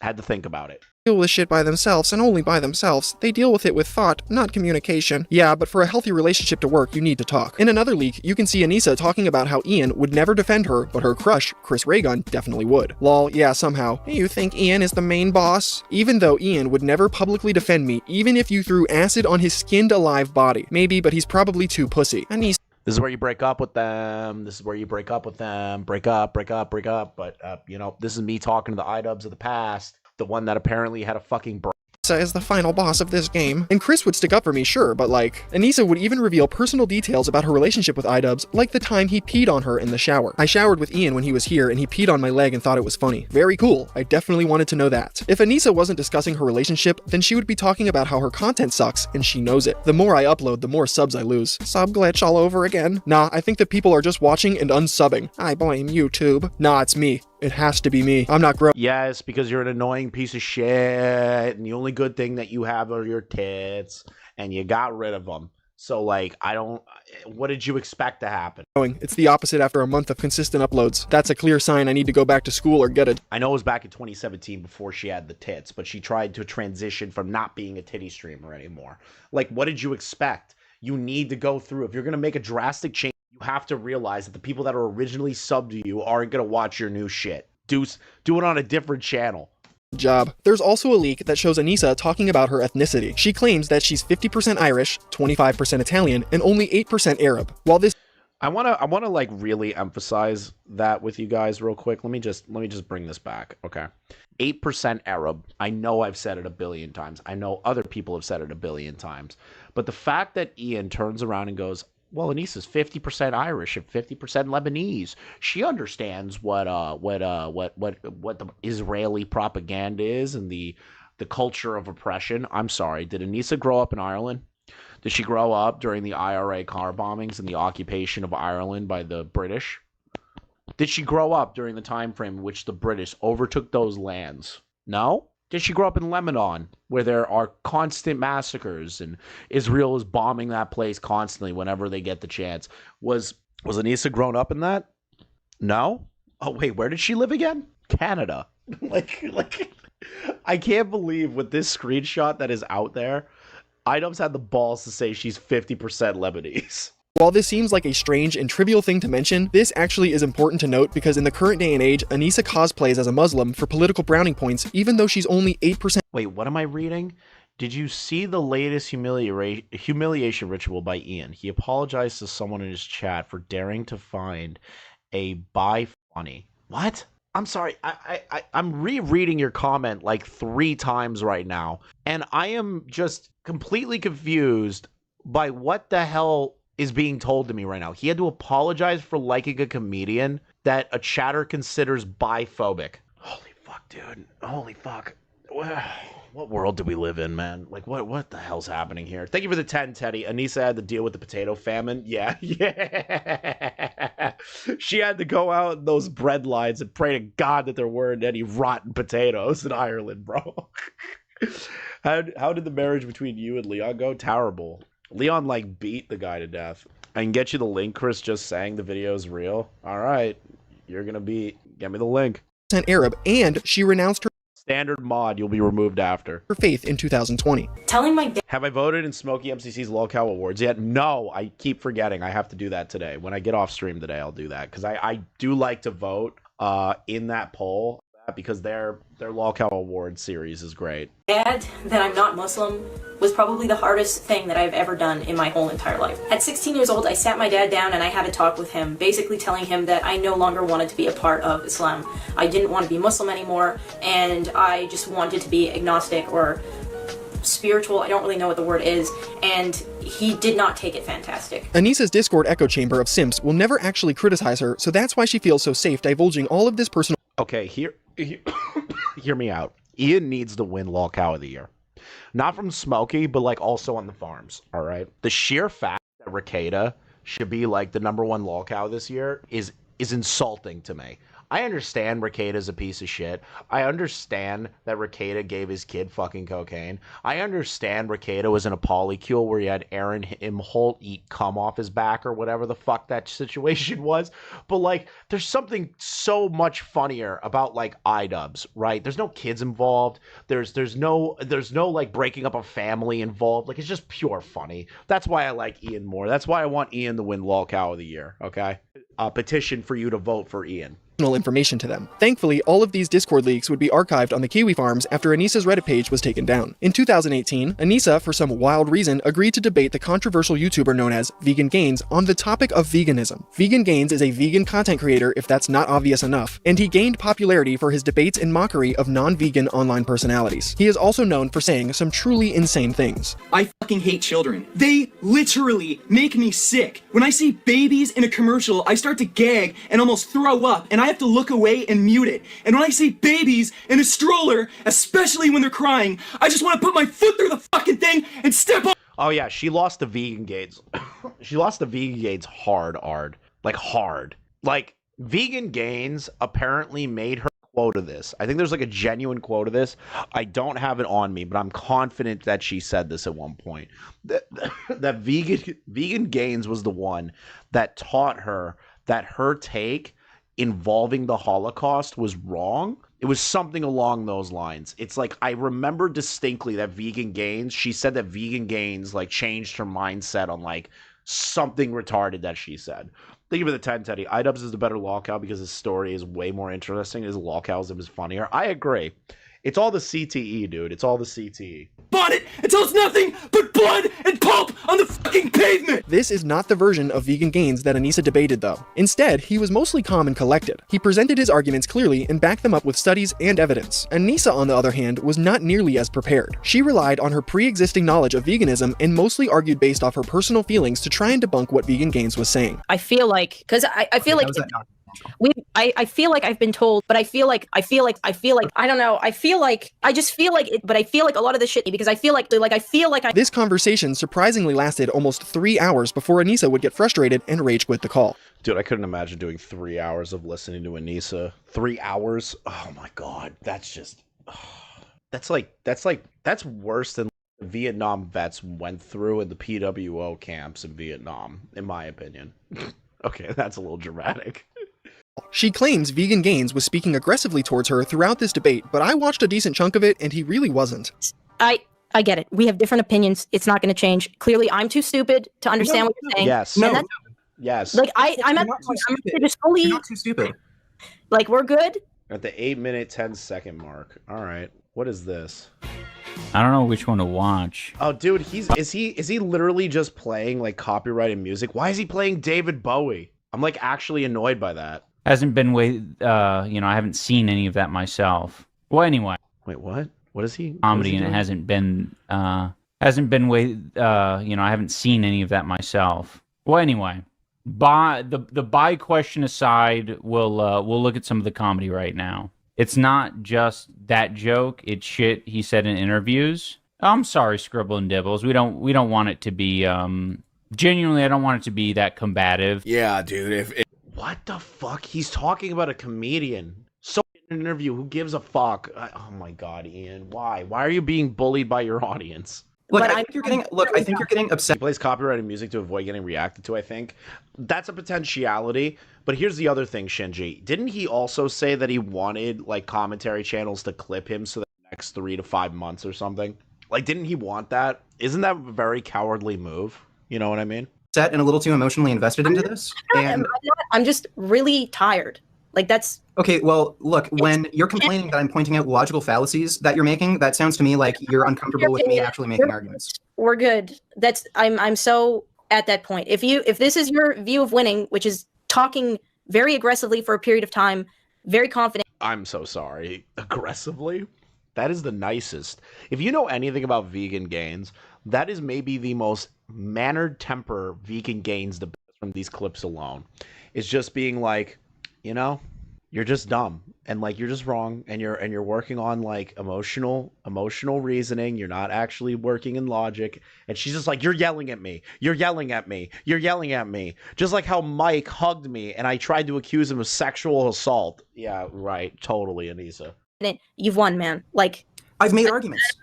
Well, no, I've made arguments and presented evidence. You haven't. So yes, I have won on that basis alone. Well, then there you go.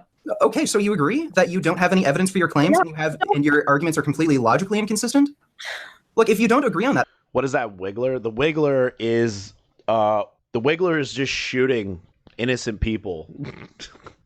I'm a beat cop. I want to continue this conversation. I don't want to misrepresent your views. I actually am interested in having an honest conversation about this. Yeah, I'm done. After this debate happened, Anisa would somehow walk away feeling like she won. She would later go onto her stream where she accused Vegan Gains of being a dishonest liar while her chat reinforced the idea that she won the debate. Anisa would also DM Vegan Gains claiming that if he continued to criticize her, that he was encouraging his audience to swat her, which is just delusional. So at Anisa Jomha is trying to claim that I should no longer criticize her or challenge any of her fans to debate because that will encourage swatting. Wait, what? Huh? What do you mean? All right, man, whatever. I tried to talk to you, but you're obviously not in a place to be anything other than combative. Swatting can end it. I don't get how Anisa can accuse the creator of a swatting and try and make it their problem when every creator has to deal with something like that at some fucking point in their career. It's a horrible thing. Those people that do that should be fucking arrested immediately. But, like, you can't blame Vegan Gains because you had a poor showing on a debate and then say, well, you can't criticize me anymore or you can't debate me again because it might lead to a swatting. Why did you go on the stream in the first place if you have a fear of being swatted? Like, what? Okay. Why are you making it his problem? Ridiculous statement. It sounds to me like she just can't handle logical criticism of her position. A few days after the debate, Anisa would tweet out this: I hope there is a day where I can do something and someone chooses to criticize me without including my significant other. I make myself quite independent, especially online, and I just crave the day people criticize me and only me for my actions. Be mean, I don't care, but focus on me. This is a crazy statement because criticizing her without mentioning iDubbbz is not a hard thing to do. I've done it for the entirety of this video so far, and I haven't criticized her because she's iDubbbz's girlfriend. I've criticized her purely for the things she said and done on her own. 2 months after this tweet, the YouTuber Brittany Venti would drop an hour-long video documenting all the things Anisa has done up until this point. It saw massive success, gaining over 700 temporary, Neo. Also, this video was also a great video by Brittany Venti back in the day. Great video. Can't knock it. Great video. Banger. 100,000 views since it's been posted. Anisa would do her best. Something unrelated. Remember when Power Software was saying that he was swatted? He blamed the farms in the police report and his tenants were swatted and not him. Amazing. Smart. I love that he just lies by omission all the time.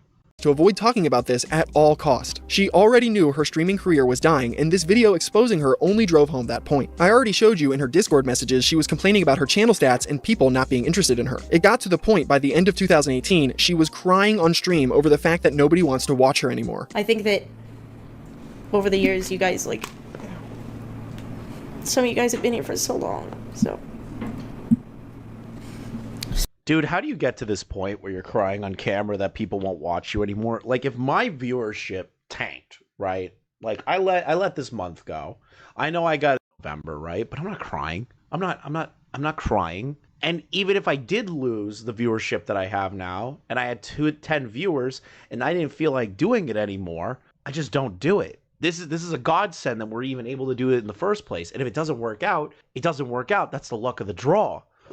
I could not imagine crying on live stream over it because you rather do this than get a fucking real job and then do this on the side. And you put so much of your self-worth into this. It's sad to watch. It's pathetic. I feel like I'm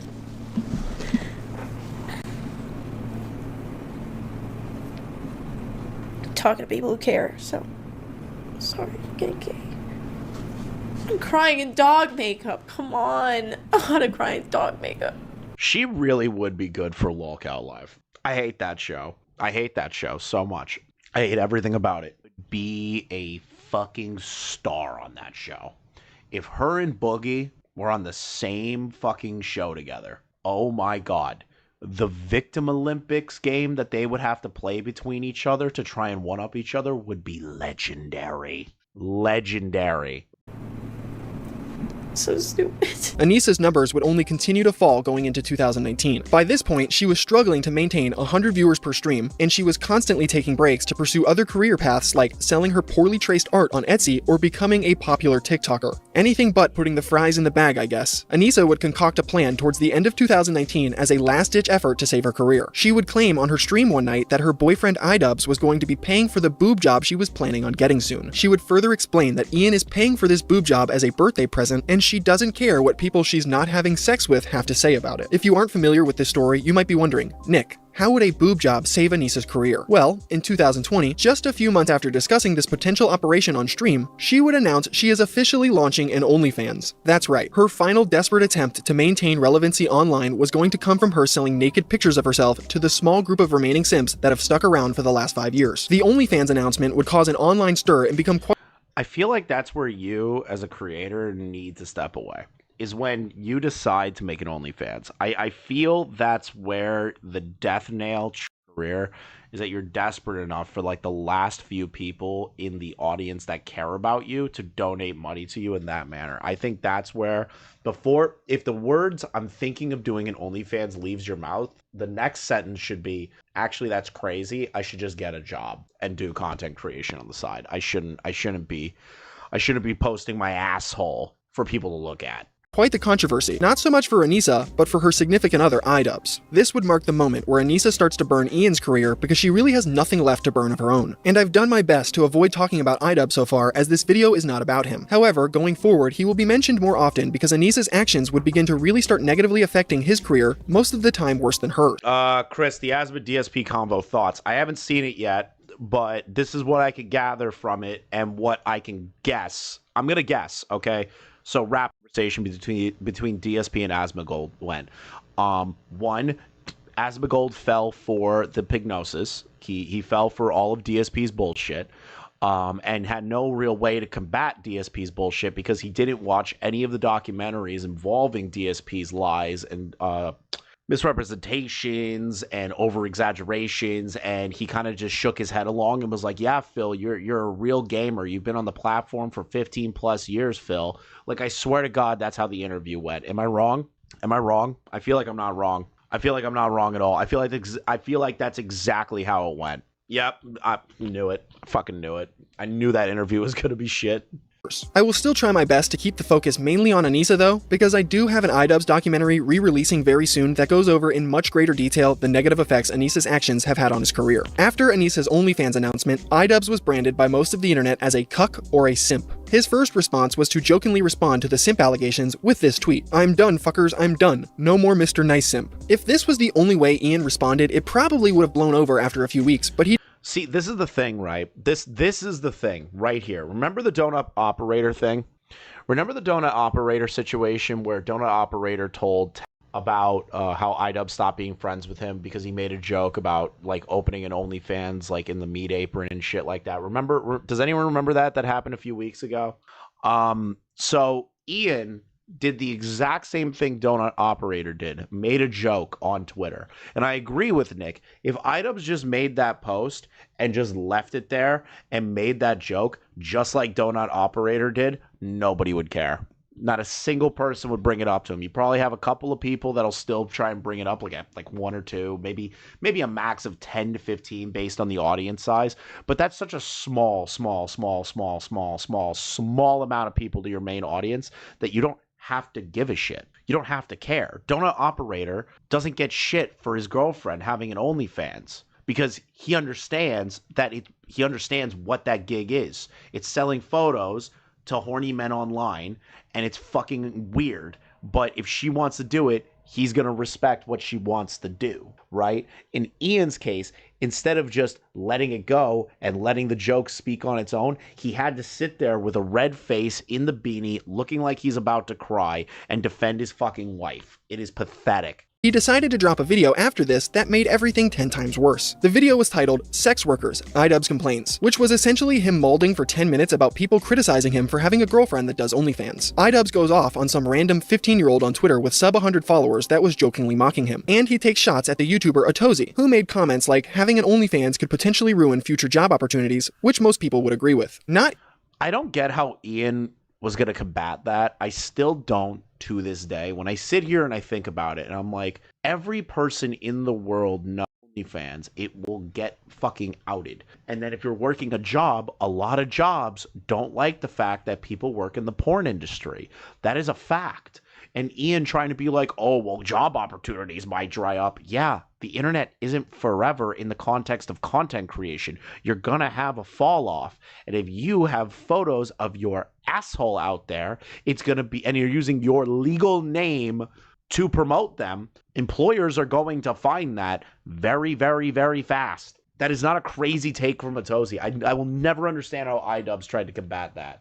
Ian, though. And then future jobs, they might be a little bit harder to come by. I think this is one of the most important opinions to highlight because it really demonstrates a severe lack of real-world experience. I'm so sorry. How is that a lack of real-world experience? There are constantly people that get fired from their jobs when their OnlyFans are found out. There's a people that don't get interviews because they have porn on the internet. It is literally a thing. Unless you become a celebrity through your pornography and then transition out of it, then maybe you can work in the normal field. If you're just a rando using your legal name for that, it's not gonna work. When you're saying that future jobs are going to be harder to come by because of an OnlyFans account. Like, if you think this affects your standing or your social credibility in getting jobs, you are so sadly mistaken. He would end this coping video by insanely stating he doesn't care if people jerk off to Anisa. That pretty much wraps up this video. I love my girlfriend, and I'm totally fine with dudes jacking off to pictures of her on the internet. I still cannot believe that he had the balls to say that. I don't care that people are jerking off to her. I definitely don't care. I don't care. I don't care at all. Video bitching about people saying, hey, it's weird that your girlfriend's doing this, instead of just ignoring it and moving on. Yeah, totally didn't care. Doesn't affect me one way or the other. If you are upset by me admitting this, then I suggest you go idolize someone else. For the rest of 2020, Anisa would post on OnlyFans while also trying to keep her streaming career alive. Her streams haven't changed, with her breast being the main focus of her content while she spews out the ignorant thoughts in her head. Here is Anisa in October trying to explain to her chat why animal shelters are actually bad because she believes they perpetuate the behavior of treating pets like they're disposable. I honestly don't know how someone could manage to come to such a stupid conclusion, and her chat— I'm so sorry, what was just said? So, Anisa's take is that shelters are bad because of people being shitty owners? A shelter, the thing that helps animals get adopted. Okay, I'm just going to listen to what she says. I'm just going to listen. I'm not interrupting. Cat didn't agree with her at all. I'm just going to listen. I guess I have to see how many adopt from shelters. But shelters, where do you think the dogs that need to be adopted from shelters come from? They come from irresponsible fucking people that are breeding their dogs because they think it would be cute or fun. It's not just breeding their dogs. It's people that are just unable to take care of these animals and would rather not leave them in the woods to die in hopes that they do get adopted. There's a shelter. It's actually better to go to a shelter to adopt than it would be to get dogs from a breeder. Hassan. But like, I don't like, yeah, sure, you can make the argument that there are bad pet owners and those shelters are made for those people will drop their animals off, but that's not the main problem with a shelter. Like, it's actually a good thing that shelters exist so that these animals don't die in the fucking world alone. Like, they'll figure out how to survive, but still, it's a better life in a shelter in hopes that they can get adopted. Okay. To like breed their dog with their fucking neighbor's dog or whatever, or they let their dog out and get pregnant, and then they have a whole litter that they try to sell because they think they can make money off of it, and they do irresponsible things like they give the dogs away too early. They don't socialize the dogs properly. Then when the dogs go to other homes, to typically bad homes, because the bar to purchase a dog when it comes from a backyard breeder is so low, then you have a bunch of horribly treated dogs across the board, dogs that were just set up from the get-go to have horrible lives, and then they wind up in the pound. And then we adopt it because it's trendy and good to do. And don't get me wrong, it is great to adopt a dog and work from the adoption center with a dog. If you're one of those people, I admire that. That's great. But like when you are just allowing that to happen with zero consequence, then it's just enforcing these people like, oh, it's fine if nobody buys my dogs or whatever, then I can take them to the fucking shelter. And then people who are like, oh, it's fine, I'm having problems with my $50 dog I bought from my neighbor, I'll just send it to the shelter. Like, somebody will adopt it. It's so popular to adopt, I don't have to worry about it. And then you have like this It's a mystery why her career never took off. Truly, I know it's a fucking shocking. It's a shocking development as to why this woman didn't reach the accolades in the same genre. Just so many dogs coming in. Like, I don't know. Both are bad. Yeah, like so exactly, Venomous. What does she expect people to do then? Do you just expect these people to like throw their dogs into the street, and then we have a bunch of like biting people or not being social, and they're gonna be disease ridden, they're gonna die in the street? Do you want this to be India? Like what are we supposed to do then? What are we doing then? What can we do that's better, Anisa? Like, you have no solutions. Give her the 5. She just adopted a snake as a luxury pet because she just criticized herself. Yeah. Wait, what? That would be crazy. I'm like firmly against caged animals. I personally don't like it. Like, I grew up with caged animals.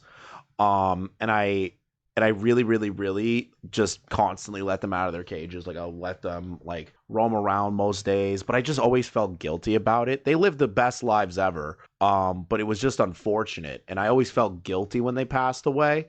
When they got older, I always felt guilty about it. So like, I'm not a fan of caged animals. I'm not a fan of it. That's just me personally. I don't think you're a shitty person. You're probably a great animal owner if you have a caged animal. Personally, for me, I personally wouldn't get one myself. God, this Wi-Fi here.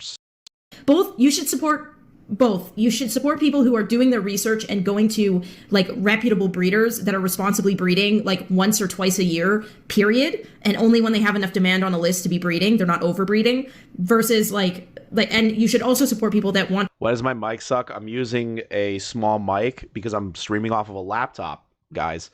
Again, I'm going to try and find a better mic for you, but this is a temporary back on the desktop streams with a way better mic later. To adopt and work with the dogs as well.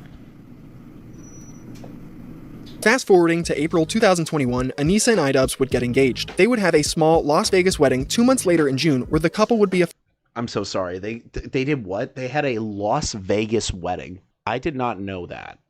So you're telling me that their love is so strong, cheated on her boyfriend at the time, dumped all of their relationship problems into a public Discord, talk shit on him in that public Discord, and then going to Vegas to get married. How white trash are these two? Like how are you this white trash?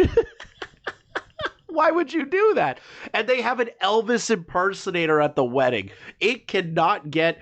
Dude, this is like the guy that you bring to Vegas that marries the fucking stripper, dude. This is exactly the scene in The Hangover. What a fucking wedding. Officially married. iDubbbz would shockingly take Anisa's last name, becoming Ian Jomha, breaking the usual tradition of the wife taking her husband's last name. Anisa made Ian do this because she hated his last name. She claimed on her streams that it was white trash and sounded ugly, which is incredibly shallow. People found the marriage certificate very fast, which is like kind of surprising. Not that it matters, but the only reason why we chose my name over his last name is because his last name is like just objectively ugly.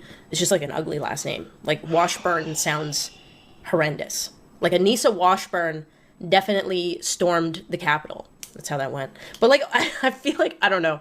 That's like, to me, Anisa Washburn sounds bad. If that's not emasculating iDubbbz, the fact that Anisa posted half-naked photos of herself on Twitter to promote her OnlyFans on their wedding night sure as hell is. Ian will never...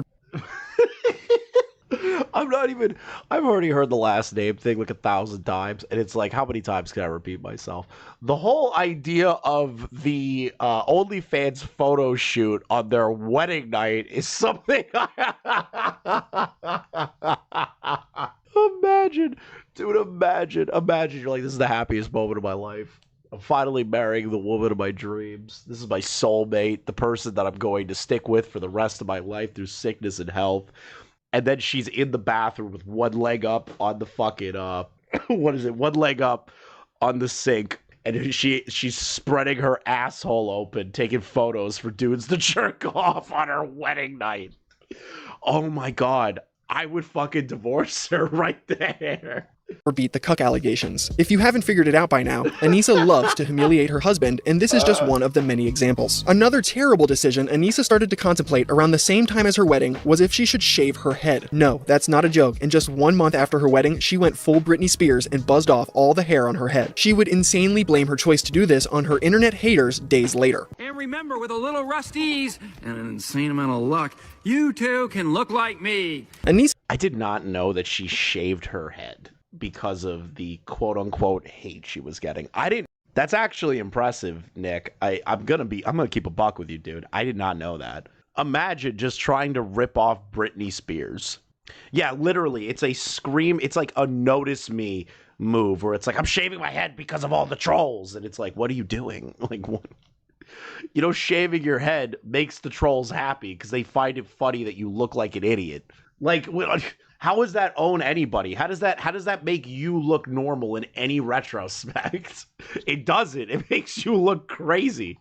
Anisa initially denied regretting her decision to buzz off all her hair, but within a couple— You know what's crazy is like when she had like the buzz cut shit, you could feel the BPD radiating off of her.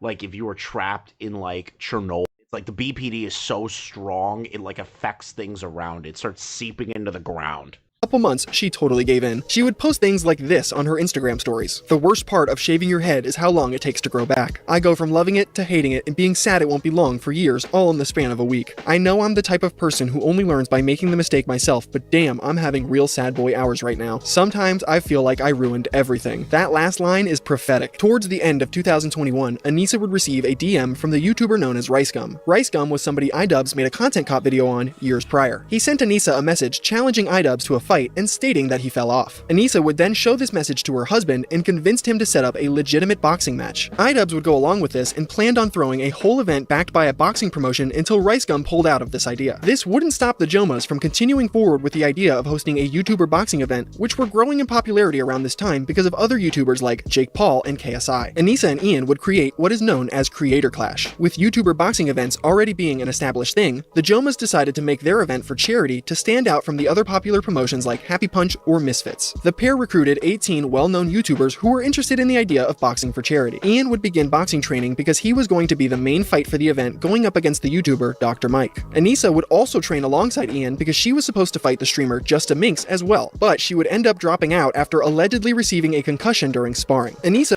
I don't believe that. I don't believe this entire fucking narrative that Anisa got a concussion during sparring. Like, come on. I don't believe that. Yeah, Shinji, that is true. I didn't know the Creator Clash announcement video, mind you, the first one, where they're talking about the RiceGum thing. iDubbbz promoted Shadman art in that video. I'm not kidding. I assume you're aware. I know it's crazy being like, I'm not kidding. But if you're brand new to the iDubbbz lore, he showed Shadman art in that video to promote Creator Clash. The curse of Shadman took another. Would be given the pseudo role of boxing promoter. Yeah, right. Her 15th concussion. Nick, you know what? I actually have a problem with Nick's video. Somebody clip this out and send it to Nick. Nick, okay, listen. Nick Nobody. I need to know, based on your research, did you find out how she got 15 concussions? I have not heard once in this video how she got her 15 concussions. Poor research, Nick Nobody. Poor research, brother. What are you doing? After this, and she would claim to be the person who checked in with all the fighters on the roster. Her job was essentially to make sure everyone was going to their training sessions and not pocketing the $20,000 checks they were given to cover the training cost. It should be no surprise that Anisa failed to do these check-ins, and there were multiple fighters that did just that. We also found out that she had only sparred like 3 times before fighting. That's horrible. Which is not what we were wanting to happen. Yeah. Regardless of this fact, the first Creator Clash was held on May 14th, 2022, and luckily it was a tremendous success. iDubbbz didn't win his fight against Dr. Mike, but the event managed to generate over $1.3 million for charity. Which I remember thinking, because I'll just say it, Core Master 100% pirated it. I don't care. I know you're going to edit this later, you're going to hate me for telling this story, but I don't care. I was watching in the Now Recording Discord with Core when the first Creator Clash came out, I believe. And I remember giving like iDubbbz and Anisa props. You know what I mean? I was like, that's actually like a really, really like amazing thing that they've done. I hope it continues to do well. I remember saying those exact words. God, did I eat my words after a few years. Oh, God. After a few years, I just got raped on those words. So that's a win in my books. I wish I was going to be able to say the same thing about Creator Clash 2 and 3, but I'm getting ahead of myself. After the event, Anisa and Ian would spend time going on podcast and live streams to give their thoughts about how everything went. They joined the controversial live streamer Hassan Piker's broadcast, where they made excuses and coped about Ian's loss to Dr. Mike. Anisa claimed it wasn't a fair fight because Dr. Mike weighed more than Ian and that he had previous boxing experience. Ian would boldly say Dr. Mike was a bad opponent that didn't bring much to the event and that he should have fought Hassan because he's more popular. The pair would also discuss for the next Creator Clash, Ian will need to fight someone with more clout like Hassan. One thing that Anisa says on this stream that I think is important to note down for the future is when she tells Hassan how she hates other influencer boxing promotions because it's just rich people trying to make a profit off the back of creators. I'm more extreme than Ian, where I'm like pretty anti-capitalist. I hate landlords. I hate the system. This is such a sad, desperate attempt to like just be cool to Hassan. You know, I'm way more extreme than Ian. You know, he kind of has like, but I really hate landlords. I hate money. I hate poor people. You know what I mean? I really wish that that we could abolish property ownership. You know, and Hassan, just like you, buddy, just like you, Hassan. I want to be like you. Am I cool? Am I cool, Hassan? Like, it's the saddest attempt to try and be cool to Hassan I've ever seen. Every time I hear that clip, it just makes me sick. That we're in, like, I think the reason why I really like the charity boxing event is because at least we can like find ways to give money to people who actually need it rather than like just being, I think what really made me mad about boxing events in the past is that it's rich assholes betting their money to make money to like have people that are struggling to like make ends meet and pay rent watch them do it, and then they'll go home and like have a lot of money and like whatever, it keeps going. And the fighters are exploited too, like usually. Remember that line for a controversy that will be presented later. Which is a fair assessment. Like, a lot of fighters in the MMA and boxing, they're not paid very well for like the blood sports that they get put through. Some of them get a lot of them get, which I do agree that these fighters should be paid more, but the way that they talk about it just is so pretentious and so fucking annoying that I physically and mentally just don't want to like say good job saying that. Like, I don't want to say it. Later in this video, Anisa and Ian would sink all of their eggs into the Creator Clash basket after its initial success. This wasn't because they loved boxing or charity, but because they wanted to siphon clout and relevance off the current list of popular creators and streamers. And that's not some crazy Reddit conspiracy theory. Anisa and Ian previously went on the H3 podcast and claimed their main goal is to get people paid, and they wanted Creator Clash to be like VidCon, where influencers can come together and party for a couple days. I think we always want to have, if we keep doing this type of event, and we kind of want it to be like a Super Bowl, like every year. But you want to do it again? Yeah. I see. If it works out, then we can do that, and there could always be a charity aspect to it. But I think the main goal is just to get the people paid who are involved in making it happen, rather than like making exorbitant amounts of money. So your goal is to build an institution of sorts, this Creator Clash, where you can have people. Fun. There's a champion every year. Yeah, it's a party. Interesting. It's like a way more exciting VidCon, or like I want it to be like influencers can like care about this and fans can care about this, and like I just don't believe that idea, and this is why. It's because Anisa and Ian are both like clout whores, right? So this is an obvious take, but like I feel like genuinely this is what they did.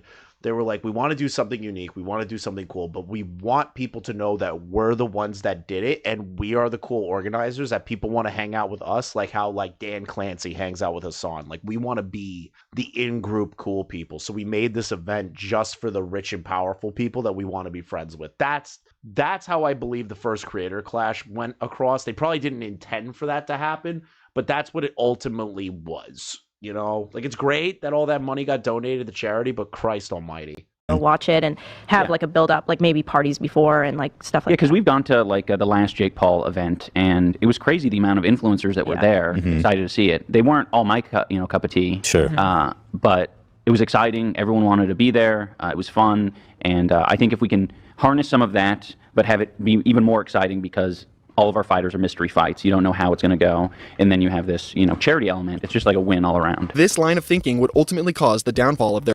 Thank you for the 5. Even when they put on the boxing event, just make pseudo VidCon. I don't know why make the pseudo VidCon.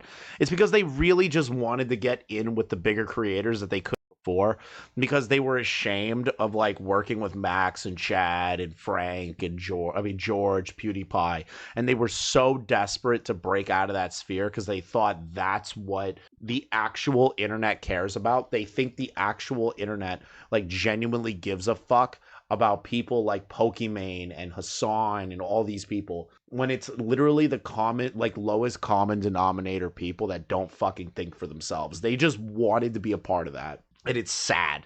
It's sad that they were so desperate to try and be a part of these people that are the most corporatized human beings on planet Earth.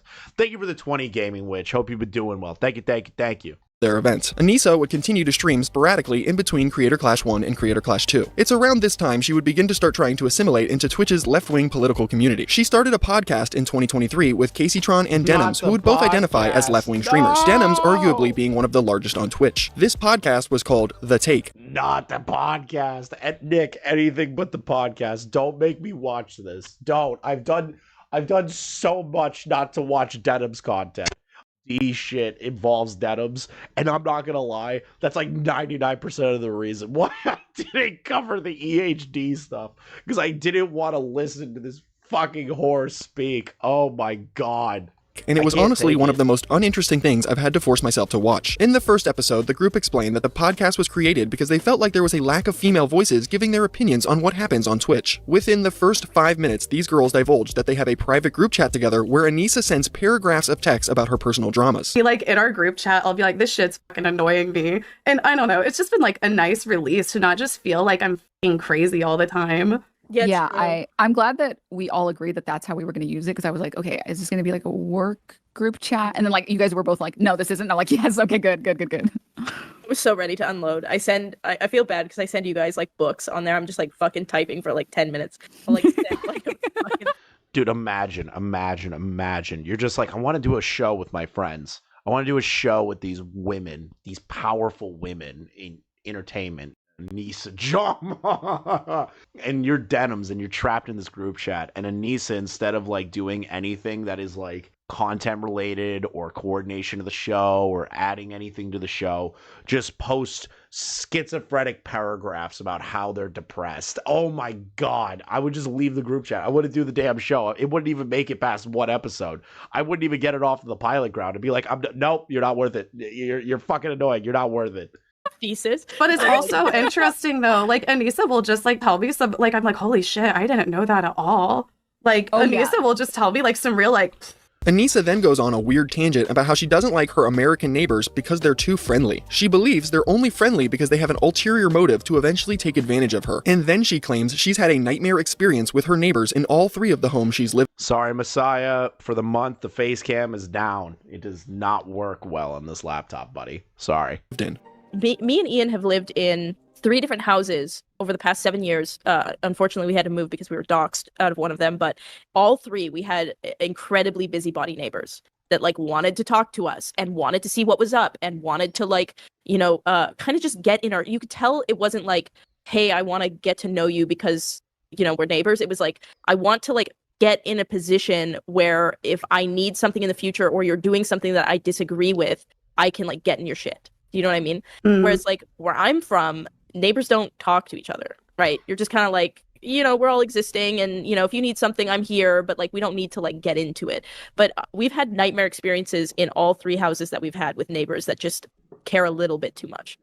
That doesn't make any sense. You're telling me that these neighbors wanted to be good people, that they wanted to get to know you, that they, it's a good thing if people get to know you. Like, people would kill for neighbors like that, like nice people that you can get along with them, you could have nice times with them, they won't complain to whatever fucking dumbass development group that you moved in with, that they won't give you a hard time. Wouldn't you want good people to be surrounding you? Like, if I bought a house and my neighbors came up to me and said, oh my god, it's so nice to meet you, you're the new family I moved in, oh that's incredible, we have block parties on the weekends and everybody comes by, you should join us. Like, these are all good things. I don't understand that. I don't understand how you could look at that as a negative. Most people would kill for neighbors like that. Most people would kill for that in this world. Most people don't even talk to their neighbors anymore. Really? Yeah. I didn't understand the busybody neighbor meme until I moved to the US. This reminds me of the popular saying, if you find everyone around you is an asshole, you just might be the asshole. Anisa, if everywhere you go you have bad neighbors, you just might be the bad neighbor. After this, the group would discuss streamer-related topics like Aiden Ross saying inflammatory things because it's an easy way to grow an audience. This is ironic coming from these girls who essentially became popular for doing a very similar thing. The girls planned on making this podcast a regular occurrence, but only 2 episodes would ever be released, so that should show you how much of a disaster this was. Around the same time that this failed podcast was created, Anisa and Ian would announce Creator Clash 2. Following the success of Creator Clash 1, Anisa and Ian pushed forward with their dream of hosting their own version of VidCon. They massively scaled up from the first event with things like a larger production, more fighters, and a bigger venue. The Jomhas also thought it would be a genius idea to rent out an entire hotel for the creators they invited, costing over $150,000. They also flew in streamers like Hassan Piker, Denims, Frogan, and many more just to quote-unquote promote the event, which none of them really did. They paid for the company Getty Images to come to the event and take pictures of everyone attending. They even threw 4 separate influencer parties leading up to and after the boxing matches, and there was a red carpet gala event where Anisa got to hand out fake awards to the fighters. She even got to humiliate her husband on a live broadcast. He was in the shower, like coughing in the morning, and I filmed it because I thought we were going to do a documentary, so I like filmed him coughing in the Man, you were supposed to do a documentary? Dude, I would, you know what? Froggy Tonic. This is a direct message to Froggy. I understand that you're like a piece of human fucking trash and a disgusting looking individual that looks like you'll be on like a wanted poster one day for like a sex related crime, buddy. But I need you to release all the unedited footage of the behind the scenes at Creator Clash 2, buddy. I need you to do that. Can you do that? I will consider paying you for that. Okay? I'll consider it, but it's only going to be like maximum $100. Okay? Maybe, you know, like come on, Froggy. Come on, Froggy Tonic. Come on, buddy. I want all the behind the scenes footage. I want all of it. $100, bud. The shower all night. He was coughing. I was like, oh my god, this is gonna be so bad. He also had fractured shins, but like you can fight on fractured shins, but you couldn't be as bouncy.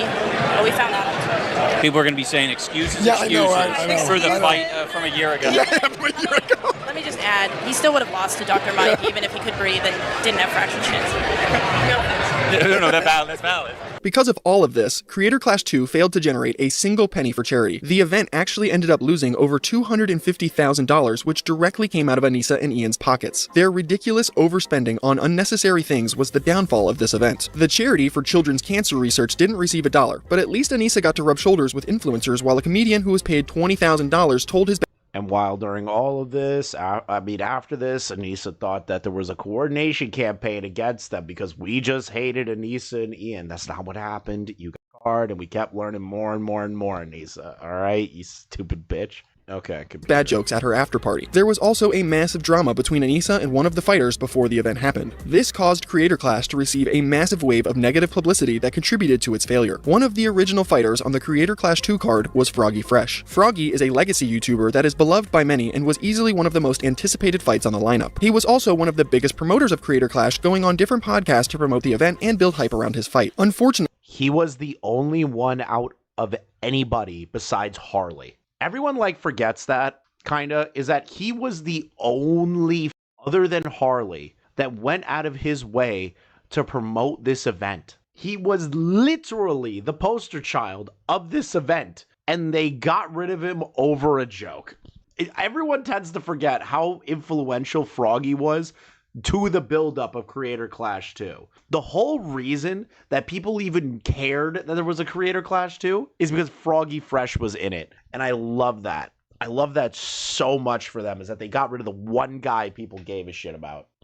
One of the ways Froggy tried to promote his fight would end up costing him his spot on the card just 3 weeks before the event was scheduled. Froggy would go on Twitter and jokingly claim that if he lost his fight to Chris Raygun, he would be so ashamed of himself that he would subscribe to Anisa's OnlyFans. There seems to be substantial evidence that Chris Raygun is now on Adderall. Well, young man, amphetamines couldn't save Hitler, and they can't save you either. On April 15th, if I don't hurt you beyond what anybody could have imagined, I will be so disappointed in myself that I will subscribe to Anisa's OnlyFans. This greatly upset Anisa. So, Noid, so the thing is what initially got them was the joke. And then Froggy found out that Anisa calling him an imp and like talking bad about him behind an alt account.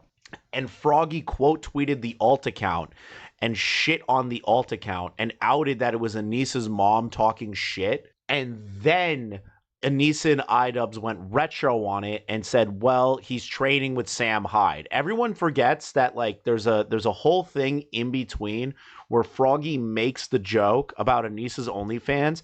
It pisses off Anisa and Ian, and within the same few hours, Froggy is like quote tweeting what he said was Anisa's mom's alt account talking shit about him. And then Anisa, I think, tried to insinuate that Froggy doxed her mom or something, or like sent harassment to her mom's alt account, and her mom deactivated the account. I remember that so vividly because I thought it was the dumbest shit ever that Anisa tried to like basically imply that Froggy was purposely sending harassment to Anisa's mother. I remember that shit. I remember that. Everyone forgets that extra part of that. And just 2 days after Froggy would post this, the Creator Clash Twitter would announce that he has been removed from the card. This announcement didn't give any explanation on why Froggy was removed, and they even disabled the comments on the post in an attempt to mitigate the onslaught of criticism they know they were going to receive. This removal would cause a massive uproar amongst the fans who were all anticipating seeing Froggy fight. Even larger creators like Moist Critical, Some Ordinary Gamers, and Gideon voiced their disappointment with this decision. They even offered hundreds of thousands of dollars worth of charity donations if Froggy got put back on the card. All of this fell on deaf ears though, as the Jomha's unexplained decision to remove Froggy was final. Anisa and Ian would come out over a year later on their podcast and claim that Froggy wasn't removed for this OnlyFans joke, but because he was bad-mouthing the event and OnlyFans creators. This wasn't even remotely true, as Froggy wouldn't begin to trash talk Anisa and Ian or Creator Clash until after he was removed and was rightfully frustrated. Another reason people speculated Froggy was removed from the card was— oh yeah, I just saw Brandon, by the way. Make sure you donate to Brandon Buckingham's GoFundMe. He's struggling right now. Kidney failure, liver failure. Gonna make it. He's already hit his goal, but he doesn't know how long it's going to take to recover, and he just had a child. If you really want to help someone out instead of donating to streamers, go give some money to Brandon. He's a really good guy, and it sucks where he's at. And then I see people like Westside Tyler being a colossal on Twitter trying to rage bait people about it because he thinks it's funny. But yeah, you know, make sure you take care of Brandon, all right? Was because he received his boxing training from the controversial creator Sam Hyde. Oh yeah, fuck the DJ Academics too, by the way. Sam is someone iDubbbz tried to make a documentary on back in 2021. This documentary would blow up in Ian's face tremendously, as Sam rightfully suspected it to be a gotcha-style hit piece and effectively trolled Ian throughout the whole filming process. Ever since this happened, iDubbbz has hated Sam. Again, I covered this entire feud between these two in much greater detail inside my iDubbbz documentary that will be re-releasing soon. For the sake of brevity, just know that because of this situation, Anisa hates Sam, and the feeling is probably mutual in return. She would go on her streams and compare Sam to the scorpion from the old fable, The Scorpion and the Frog. Ian, we talked about like the possibility of like maybe one day going back and trying to film like something again, like trying to like maybe now Sam would be more open to it. But to be honest, I have a very strong feeling in my head. It's like that. My dad always used to talk about the Scorpion and the Frog. I don't know if you guys like have ever heard that story, the Scorpion and the Frog. If you don't know the story of the Scorpion and the Frog, I will be shocked. Like, I remember learning that in goddamn elementary school. Like, it's such an easy fable. Oh my God. Yes, explain to me Scorpion and the Frog like I'm a 5-year-old. Where the meth-addicted whore at a truck stop. The frog, he's like, he knows not to trust the Scorpion. Scorpion, like, wants to kill the frog, wants to kill and eat the frog. But there's one day the Scorpion is stranded on an island. And he needs to get off the island because obviously he's fucked, he can't swim. So he asks the frog to help him. And the frog, thinking like, okay, like, you know, you need help. If we get into the water, you know, you sting me, we both die. I can help you. I know that you're not going to like hurt me on the way back. And the Scorpion ends up stinging him and they both drown. And he's like, why'd you do that? And the Scorpion's like, I'm a scorpion. It's in my nature. And my dad's always like, see, some people, it's just in their nature to do things like this. And it's just who they are. Anyways. You gotta learn from the Scorpion and the Frog. This is ironic, seeing the fact that Ian would have actually been the Scorpion in this story, seeing he tried to trick Sam with his documentary. Sam would see Anisa's comments about him and responded on a stream of his own. With the 15 says, Sam, get Jed a raise for the consistently pleasant streams. Also, in Anisa's own words, Sam, you are a scorpion, and Ian is a frog. Some kind of Muslim story fable, I don't know. Yeah, I don't think so, man. I think it's the opposite, my fellow. He's the scorpion? He's a fucking snake. Oh, there we go. And what are you? What do you think about that? I think he's a fucking snake. I still can't like wrap my head around why he would try and make a documentary to try and own Sam. Like I get everyone's got like their own red idea of it. It's being like, oh, he was mad that Sam Hyde copyright claimed him years ago because iDubbbz brought that up in the interview. Oh, it's iDubbbz trying to just like pull the ladder up because comedy like that's dead and Sam Hyde's still doing the thing that he loves. But I really can't truly fundamentally understand what he thought he was going to get out of trying to own Sam Hyde. Because if you believe that this person shouldn't be platformed under any circumstance, especially where iDubbbz keeps saying, I've always been an ultra-liberal kind of person, why would you even attempt to reach out to Sam? Because you thought it was going to get brownie points for the new community you're trying to push into? Like, what are you really gaining out of that? You get Sam's ire, you get all of his trolls' ire, and you get his audience ire, which is a lot more tight-knit than people, like, tend to notice. Like, that Sam Hyde's audience is incredibly tight-knit. What did iDubbbz think he was going to get out of that? Genuinely. I really, really want to be... I wish I was in the room when him and Anisa were coming up with that idea so I could just hear the exact reasoning instead of all the bullshit reasoning they gave later on. I want to understand the actual truth behind it. There's a certain... I think he's, he might be too foolish to be evil. He's got an ego. Yeah. And he thinks he's a fucking like mastermind. And he definitely viewed me as a tool, like a documentary subject, stepping stone, guy that he could Sam on that. Eviscerate with his big brain in order to make 4chan stop calling him a cuck, etc. That was the plan. That was his plan. So fuck that guy. And I'm not a Scorpion either. If he, even Hassan Piker or iDubbbz, like the people I call out as a joke, like I'm willing to like horse trade with people. Yeah. If he never hit me up and was like, hey man, can you leave me alone? I'd stop talking about him. Whatever. I don't care that much. But yeah, Scorpion, because I flipped it on him when he came out here to make me look like an ass. I don't think so, Anissa, bitch, ho. Anissa. Try again, sweetie. Anissa or Anissa? It doesn't matter. Even your own family hates you, bitch. Anissa's family hits me up. Her family, I've been hit up by her family members talking shit about her. Thank you, Grizzly, for the 34. Here's the thing, like, I want to know if that's real. Because I know Sam's probably putting on a bit, right? But I really, really, really, really real. There's the other thing, right? Where Big Bungie's brought it up a handful of times in his videos before they get flagged down on YouTube, which is complete fucking bullshit. Anyways, he always brings up that there's somebody at Cold Ones that, like, has been leaking stuff to him that iDubbbz was like trying to get Max and Shad to be on board with like the leftist content and like think Hassan's Piker's cool and that they should speak on US politics or something like that. I want to know if those are bits. Like I have no reason to believe that Big Bungie like made that up at all, or Sam. I just want to see it. I want to see these conversations so bad, and it kills me that we only have word of mouth. Yeah? Yeah. Jesus, man. Even your own family hates you, bitch. What does that say about you and how fucked up you are? They said that you used your Alzheimer's father as a dramatic prop.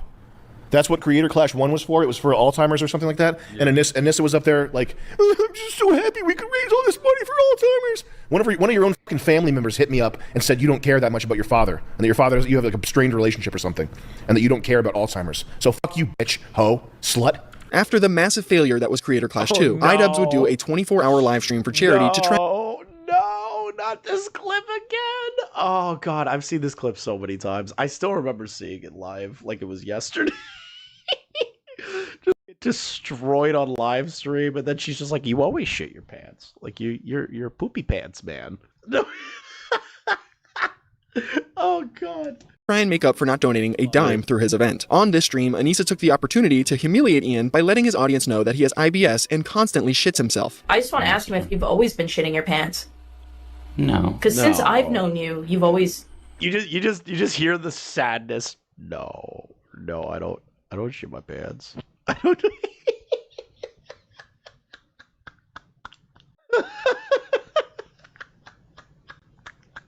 Every time it's the funniest thing ever.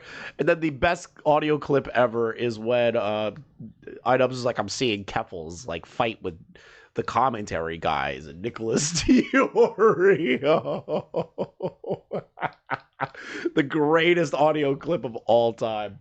Had like IBS. You've always been shitting yourself. Yeah, well. A few months after this stream, Anisa and Ian would create a podcast called She Ruined My Career. The name is supposed to be satirical, but it's unironically true. Ian has pretty much become an internet laughingstock ever since the announcement of Anisa's OnlyFans years prior. The Jomhas use their new podcast mostly as an emotional dumping ground where they vent to each other like they're in therapy. They even brought on a psychologist one episode to talk to him about their feelings and the hate they received. God, I watched this episode. We did it live. It never became a clip, but we watched this whole interview, and I still cannot rationalize the idea of anybody going to have a therapist on their podcast to talk about their personal problems and hate that they get on the internet. No way they had YMS. Yeah, they had YMS. They did. We talked about it. They had him on for a whole podcast episode. He was talking about like Cubs and shit, and Idubbbz is like, oh, like, what do you mean by that? It's like, how don't you hear what this guy's saying and kick him the hell out of your house? But whatever. Online, which is just so pathetic.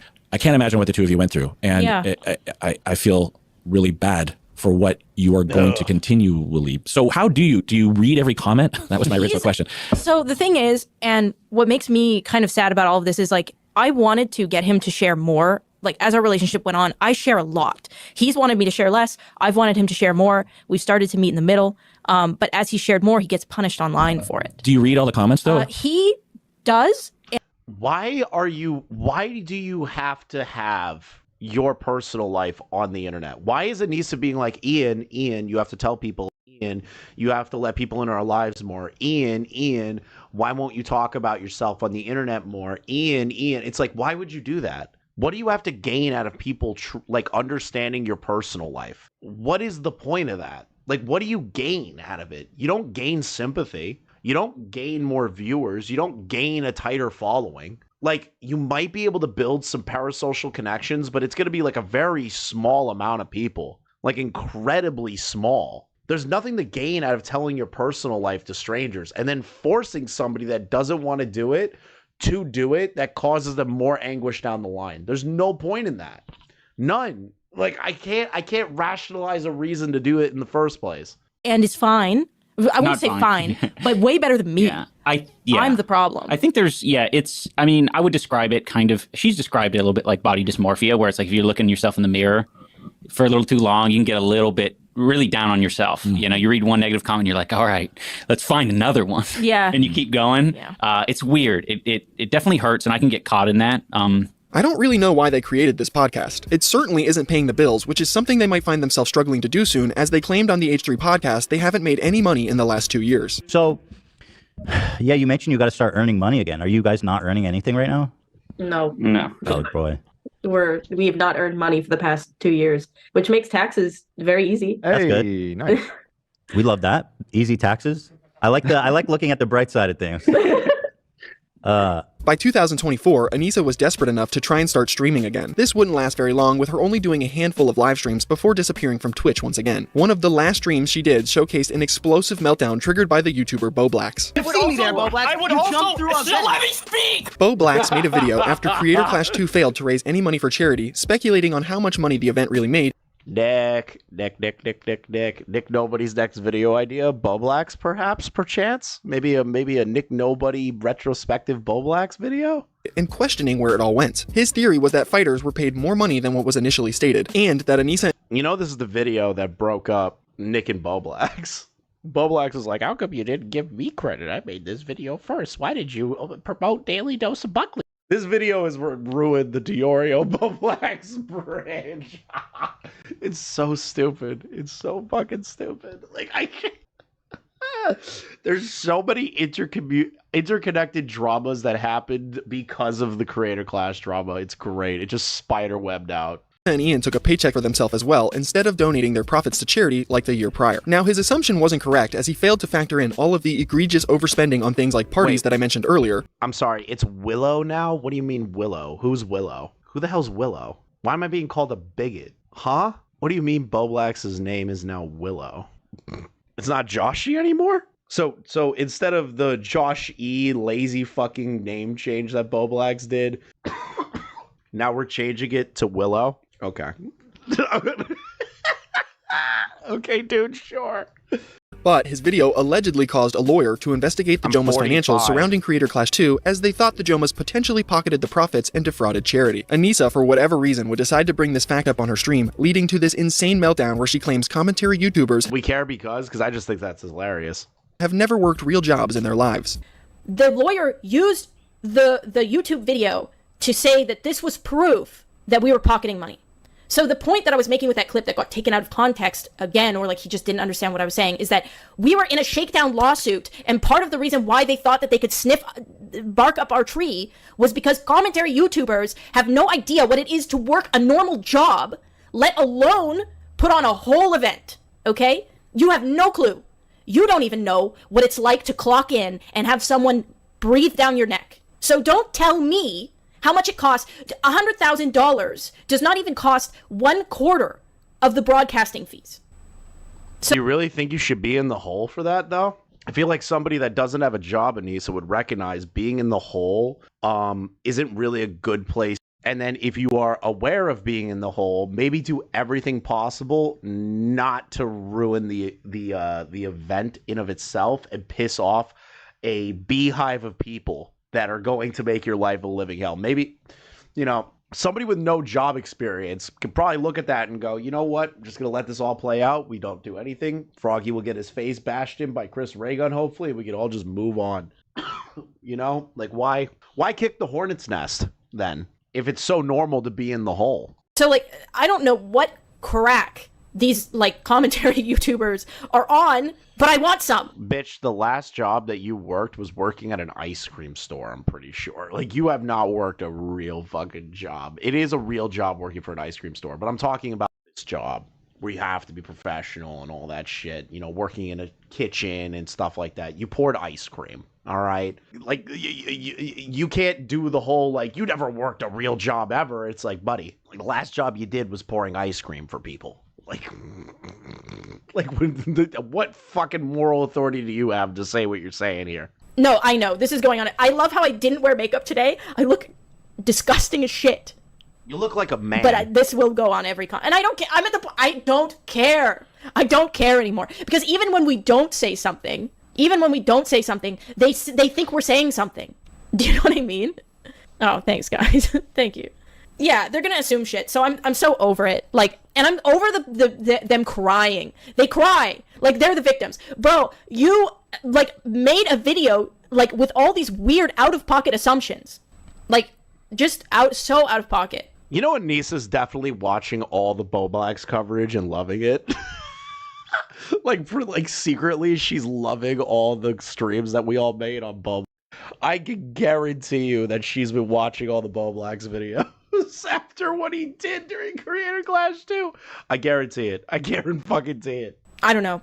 I know a lot of them have never worked a real job. I know that for a fact. And if you have, you worked there for a week and you cried and you quit. Okay, bro. The OnlyFans model talking about people not knowing how to work real jobs is amazing cope. Anisa would continue this spurg out by claiming she has confronted commentary YouTubers in the past and made them cry. But you fuckers that are looking at this right now, I know that you would fucking cry if I said something to you in real life. I know you would cry. How do I know? Because I've done it to one of you fuckers in real life and you have cried. You cried and apologized to me. And you even said that I made you feel like a bitch. And I'm glad that I did, to be honest. So more people should do that to you. This claim isn't even remotely true. She is referencing the time she approached the YouTube comedian, Rusty Cage, at an after party for Creator Clash 2. Rusty tweeted a picture of someone in the crowd holding a sign that said, "Froggy did nothing wrong." This, of course, upset Anisa so much she felt the need to confront him about it after Creator. Rusty Cage, bro, I have nothing ill will to say about Rusty, right? But he shouldn't apologize. I shouldn't have apologized. The fuck was wrong with me? I bitched out there. Like, I get it, Rusty. But, like, it is so funny that the main reason that Anisa walked up to him and yelled at him and said, "I don't appreciate you posting a photo of a guy holding a sign that you have no association with." And Rusty's just like, "All right, I guess I'm sorry," or whatever. Like, I can't imagine, like, her storming up to... Like, if I was in Rusty's shoes and she was storming up to me, I'd be like, well, I didn't do anything wrong, so... I'm not apologizing. like what? It's a photo. Creator Clash had finished. I paid money, I'm on the floor seats, and I see like some shenanigans going down. I take a photo of it. It's just people holding up a sign. It said Froggy did nothing wrong. Like seemingly innocuous. Yeah, right. I go to this like after event and Anisa comes up to me. She comes up and says, that tweet was really not cool. And I just apologized. I felt kind of like a bitch. I was like, why the fuck did I apologize? What am I apologizing for? I don't even know this person. That's really not cool. Honestly, Anisa, it was very cool. Anisa's unhinged rant wasn't over yet. She would go on to talk about how iDubbbz needs to keep her on a leash because she can't control herself online. Ian keeps me, this is the truth, okay? Ian keeps me on a leash, okay? And I'm okay with that because I need to be on a leash. iDubbbz, let her go. Let her go. Let her go. Let her go off leash. I'm serious. I think it would actually be beneficial to their, I think if he just lets go of the leash, if he even holds it anymore, I think that would really benefit them. I really believe that iDubbbz letting Anisa just do whatever the hell she wants is going to save their career. I genuinely believe that. I think Anisa could totally turn everything around if he just lets her go and just lets her go crazy on live stream. I really believe it'll save her life. It'll save their marriage, their money, their career. It'll save everything. They could totally do the best. I can't say it with a straight face, dude. It's impossible. Anisa, go off leash. Just start going live. Start going live. I want to see Anisa go live every single day and try to combat what she's been dealing with. I want to see it. I need to be on a leash, a tight leash. Yeah, they're eating on cardboard. Look at this. Look at this.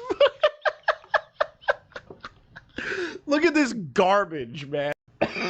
We're gonna derail from the Anisa's thing real quick.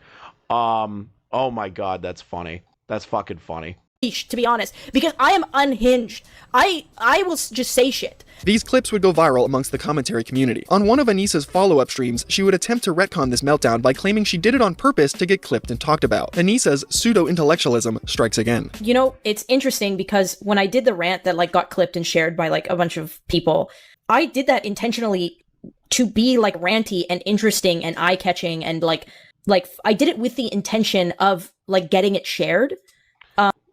Such horseshit. Such actual horseshit. I swear to God, the fact that she tried to retcon this to this day is the decision she's ever made. She should have just owned it. She should be like, I was frustrated.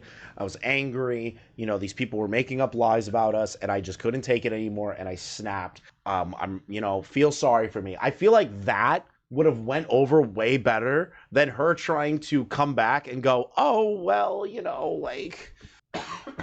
I didn't actually mean to do that. And I mean, I meant to do all those things. And I meant to look like a crazy schizophrenic on purpose. It's like, I would have rathered her, just tell the truth. I crashed out. These people are saying shit about me I didn't like. And I went a step too far. I would have actually respected that more. I would have respected that more. And it's interesting how predictable that is, I guess. And it's cool. It makes you feel like, okay, like this is more predictable than like you would imagine that it is. This is obviously not true. Anisa having a conniption over Bo Black's video wasn't some 200 IQ move to gain attention online. She just has poor impulse control and can't help herself from crashing out over the hate she receives. Anisa and Ian would begin to discuss Creator Clash 3 from time to time on their podcast. That's right, after Creator Clash 2 failed miserably to raise any money for charity and cost the Jomhas over $250,000, these two geniuses thought it would be a great idea to do it again with nearly an identical formula. There wouldn't be an official announcement about this until the following year though. Anisa would spend the rest of 2024 ranting about ridiculous things on her podcast with Ian that struggles to break 5,000 views on most episodes. And this would continue on into 2025. It wouldn't be until the end of January where Anisa and Ian would both post announcements on their Instagram stories promoting Creator Clash once again, after miserably failing to be a box. Another amazing moment in internet history is when Creator Clash 3 got announced. I remember the excitement that was in the air for the commentary creators off of Anisa and Ian.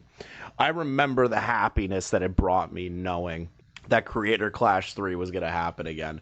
I actually was talking with people to maybe go to the event and fly out there And I was really like amped up for it. I was like, dude, I can go to Florida. I'll see some people down there I haven't seen in a while. I'll go with these creators. Like, we'll get drunk, we'll have parties, and we'll go to the fucking event and like try to heckle and shit. And I was like, that sounds awesome. And like, it never happened. It never happened. I'm so angry at that. Boxing promoter for Creator Clash 2. Surely Anisa would have learned from her mistakes, and the third event couldn't be any worse than the last, right?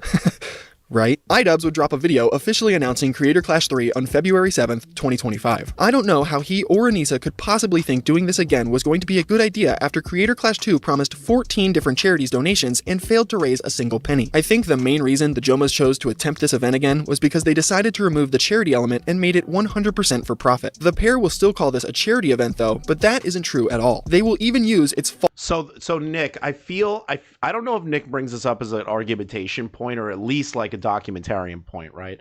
The reason they kept calling it a charity, knew that all the commentary people were going to come after them, and the only defense that they ever had was, this is a charity event, why are you attacking a charity event?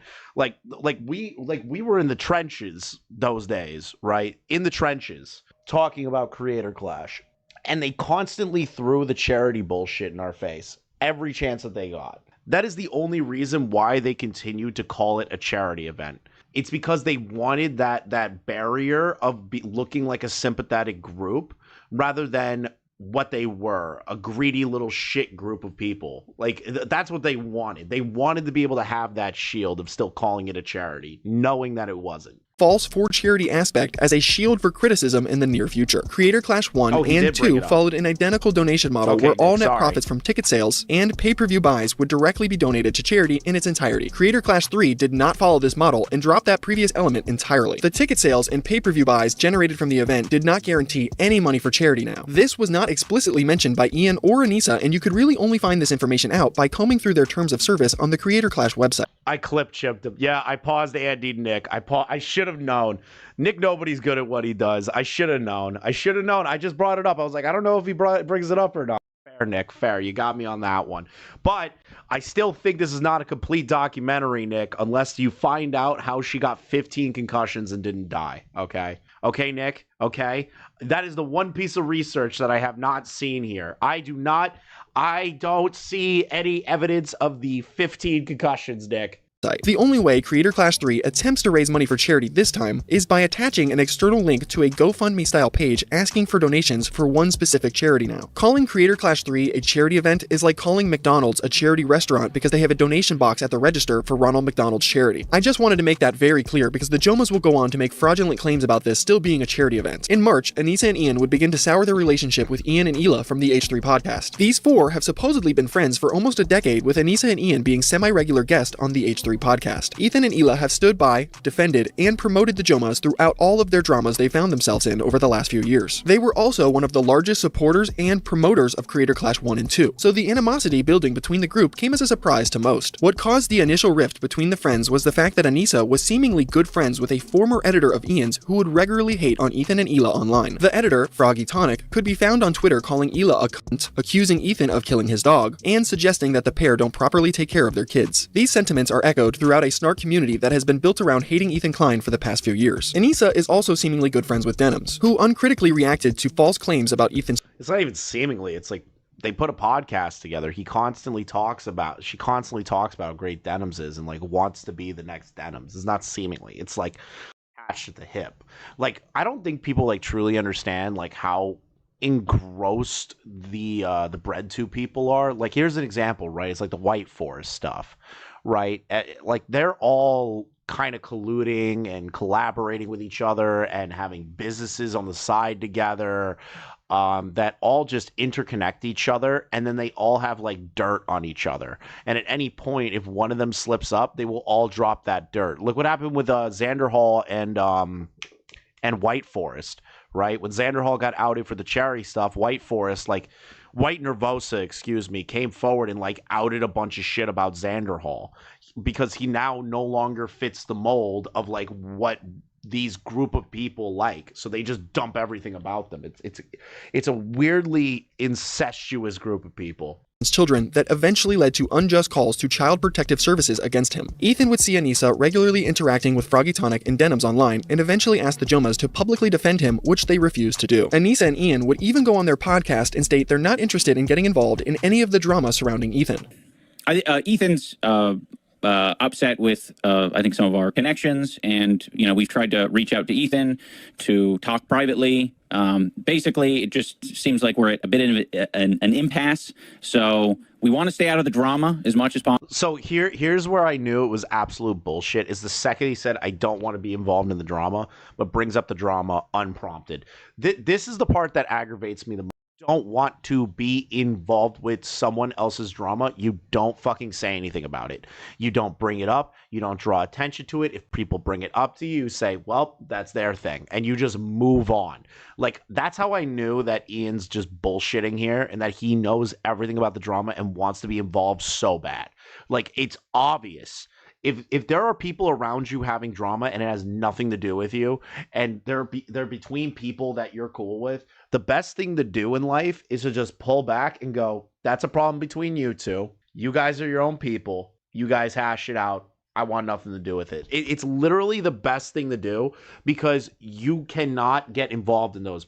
Because no matter what you do, the other side is going to make it worse for you. No matter what side you take, or even a nuanced conversation to be had. It's not worth the time.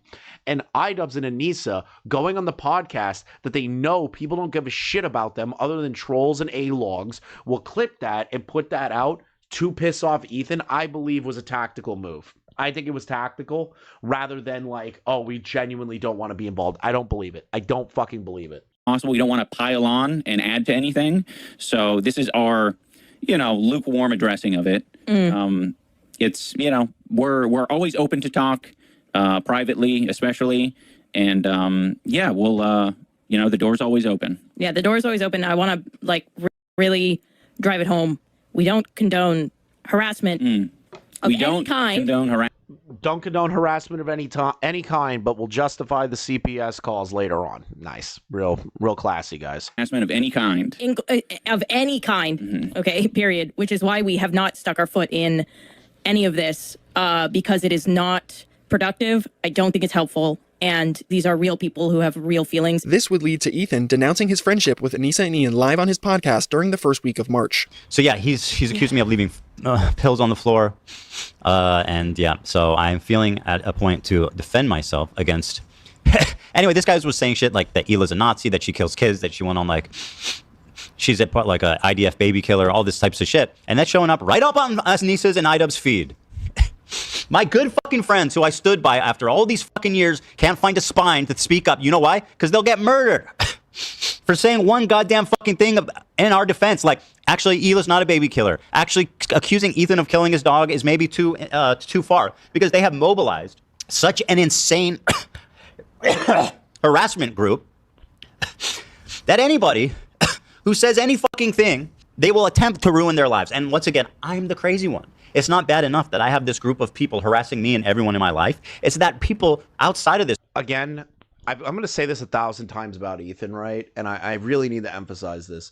I feel sympathetic to Ian for the skulls, the calls of CPS, all that shit. And, I get the whole, lawsuit involving the React stuff. I think it's gay, honestly. But it was eventually going to happen because these idiots don't actually add any sort of reaction commentary, any sort of actual build up to things. Here's an example, right? This video is 1 hour and 46 minutes long. We have been on this video for 3 hours so far talking about this one video. I have at least put in enough effort to the degree that I could sit here and go, this is a transformed work, at least from the commentary aspect, right? Denims and the rest of them don't do that. And I get why Ethan's suing them, but here's the other half of that, right? I believe Ethan should stop talking about the snark shit. I think it's ridiculous that he keeps fucking going with this. I think it's time to stop. No more talking about this. No more getting involved with it. You can shit on iDubbbz all day long, but stop talking about the snark. The thing involving Hassan's already done. Keep shitting on iDubbbz all day long, but how much more do we really need to do here, right? The whole point is to stop talking about the people that are causing problems in your life. Stop. Just stop, Ethan. Like, stop. It just for your own mental health, just stop, bro. This group journal. You can be angry. You can be frustrated. You can be vindictive on these things, but at some point, you just gotta stop. All right? I feel like we're at a point. Creators are actively participating in this gaslighting to make it seem like I'm fucking crazy. Like, dude, I probably done and stood by iDubbbz and Anisa more than anybody. I've stood by them when all the internet hated them because But he is 100% right on the vindictive hate against iDubbbz and Anisa. I have no problem with that at all. Zero problem. I'll admit it. After Anisa and Ian till the day they die, I don't give a fuck. I've said that about other people too. I'm still waiting for Jar to open his mouth again. I love those guys. I vouch for their character, and I stood by them 100%. And listen, I'm not saying that they're not the good, nice, fine people that I thought they were, but I'll say this: I don't think they're fucking any friends of mine. That's what I'll say at this moment. And certainly, I don't think they're any fucking friends of mine based on the text conversation I had with them too before I even talked about it. So I have nothing.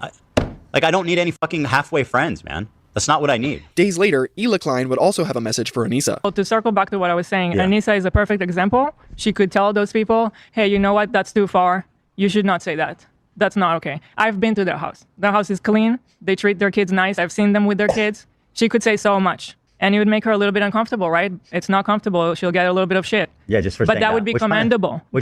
And by the way, it kind of speaks for itself that saying, hey, their house is clean, they're actually good people, like that's going to get you shit. That kind of says it all, doesn't it? It does. Like that's in my opinion doing something that's Yes, it difficult does. and standing by your principles. That's the whole point. That's what makes standing by your principles admirable, is that it's not always easy. This drama would explode weeks later when iDubbbz released his newest video titled Content Cop H3 Nick. on April 16th. Nick, do not make me watch the intro of the iDubbbz Content Cop again. Please do not make me watch this. I have never once in my life hated the intro of a video more than the introduction of the Content Cop H3 video. iDubbbz could have had the greatest points on earth against Ethan, obliterated him, and I still would hate the video solely because Sean the Black and Frogan were put on a screen and I got flashbanged by them. I'll never forgive Ian for that. I'll die hating iDubbbz for that. I'll fucking die hating him. This was quite possibly the worst video Ian has ever made. By no means is Ethan Klein an infallible person. There's don't plenty make of me things watch you it. can criticize him for, but the way Ian went about it in his video was just horrendous. Content Cop H3 was just Ian concerned trolling Ethan for an hour straight while regurgitating old talking points from some of the people that hate Ethan the most. He starts the video off by downplaying his relationship with Ethan and immediately defends Hassan. Ian then begins to explain some of the reasons he won't defend H3. One of the main reasons Ian claims he won't defend Ethan and Hila, who are both Jewish, was because Anisa was half Irish and half Lebanese. He basically Yeah, at the end of the day, Anisa grew up during the Troubles, Tornado famine. She grew up when the IDF carpet bombed Yemen and Lebanon. Dude, come on. Like, come on, guys. What do you mean that I have to say that my friends are good parents? My wife is 50% Irish. Like, what the fuck? I said...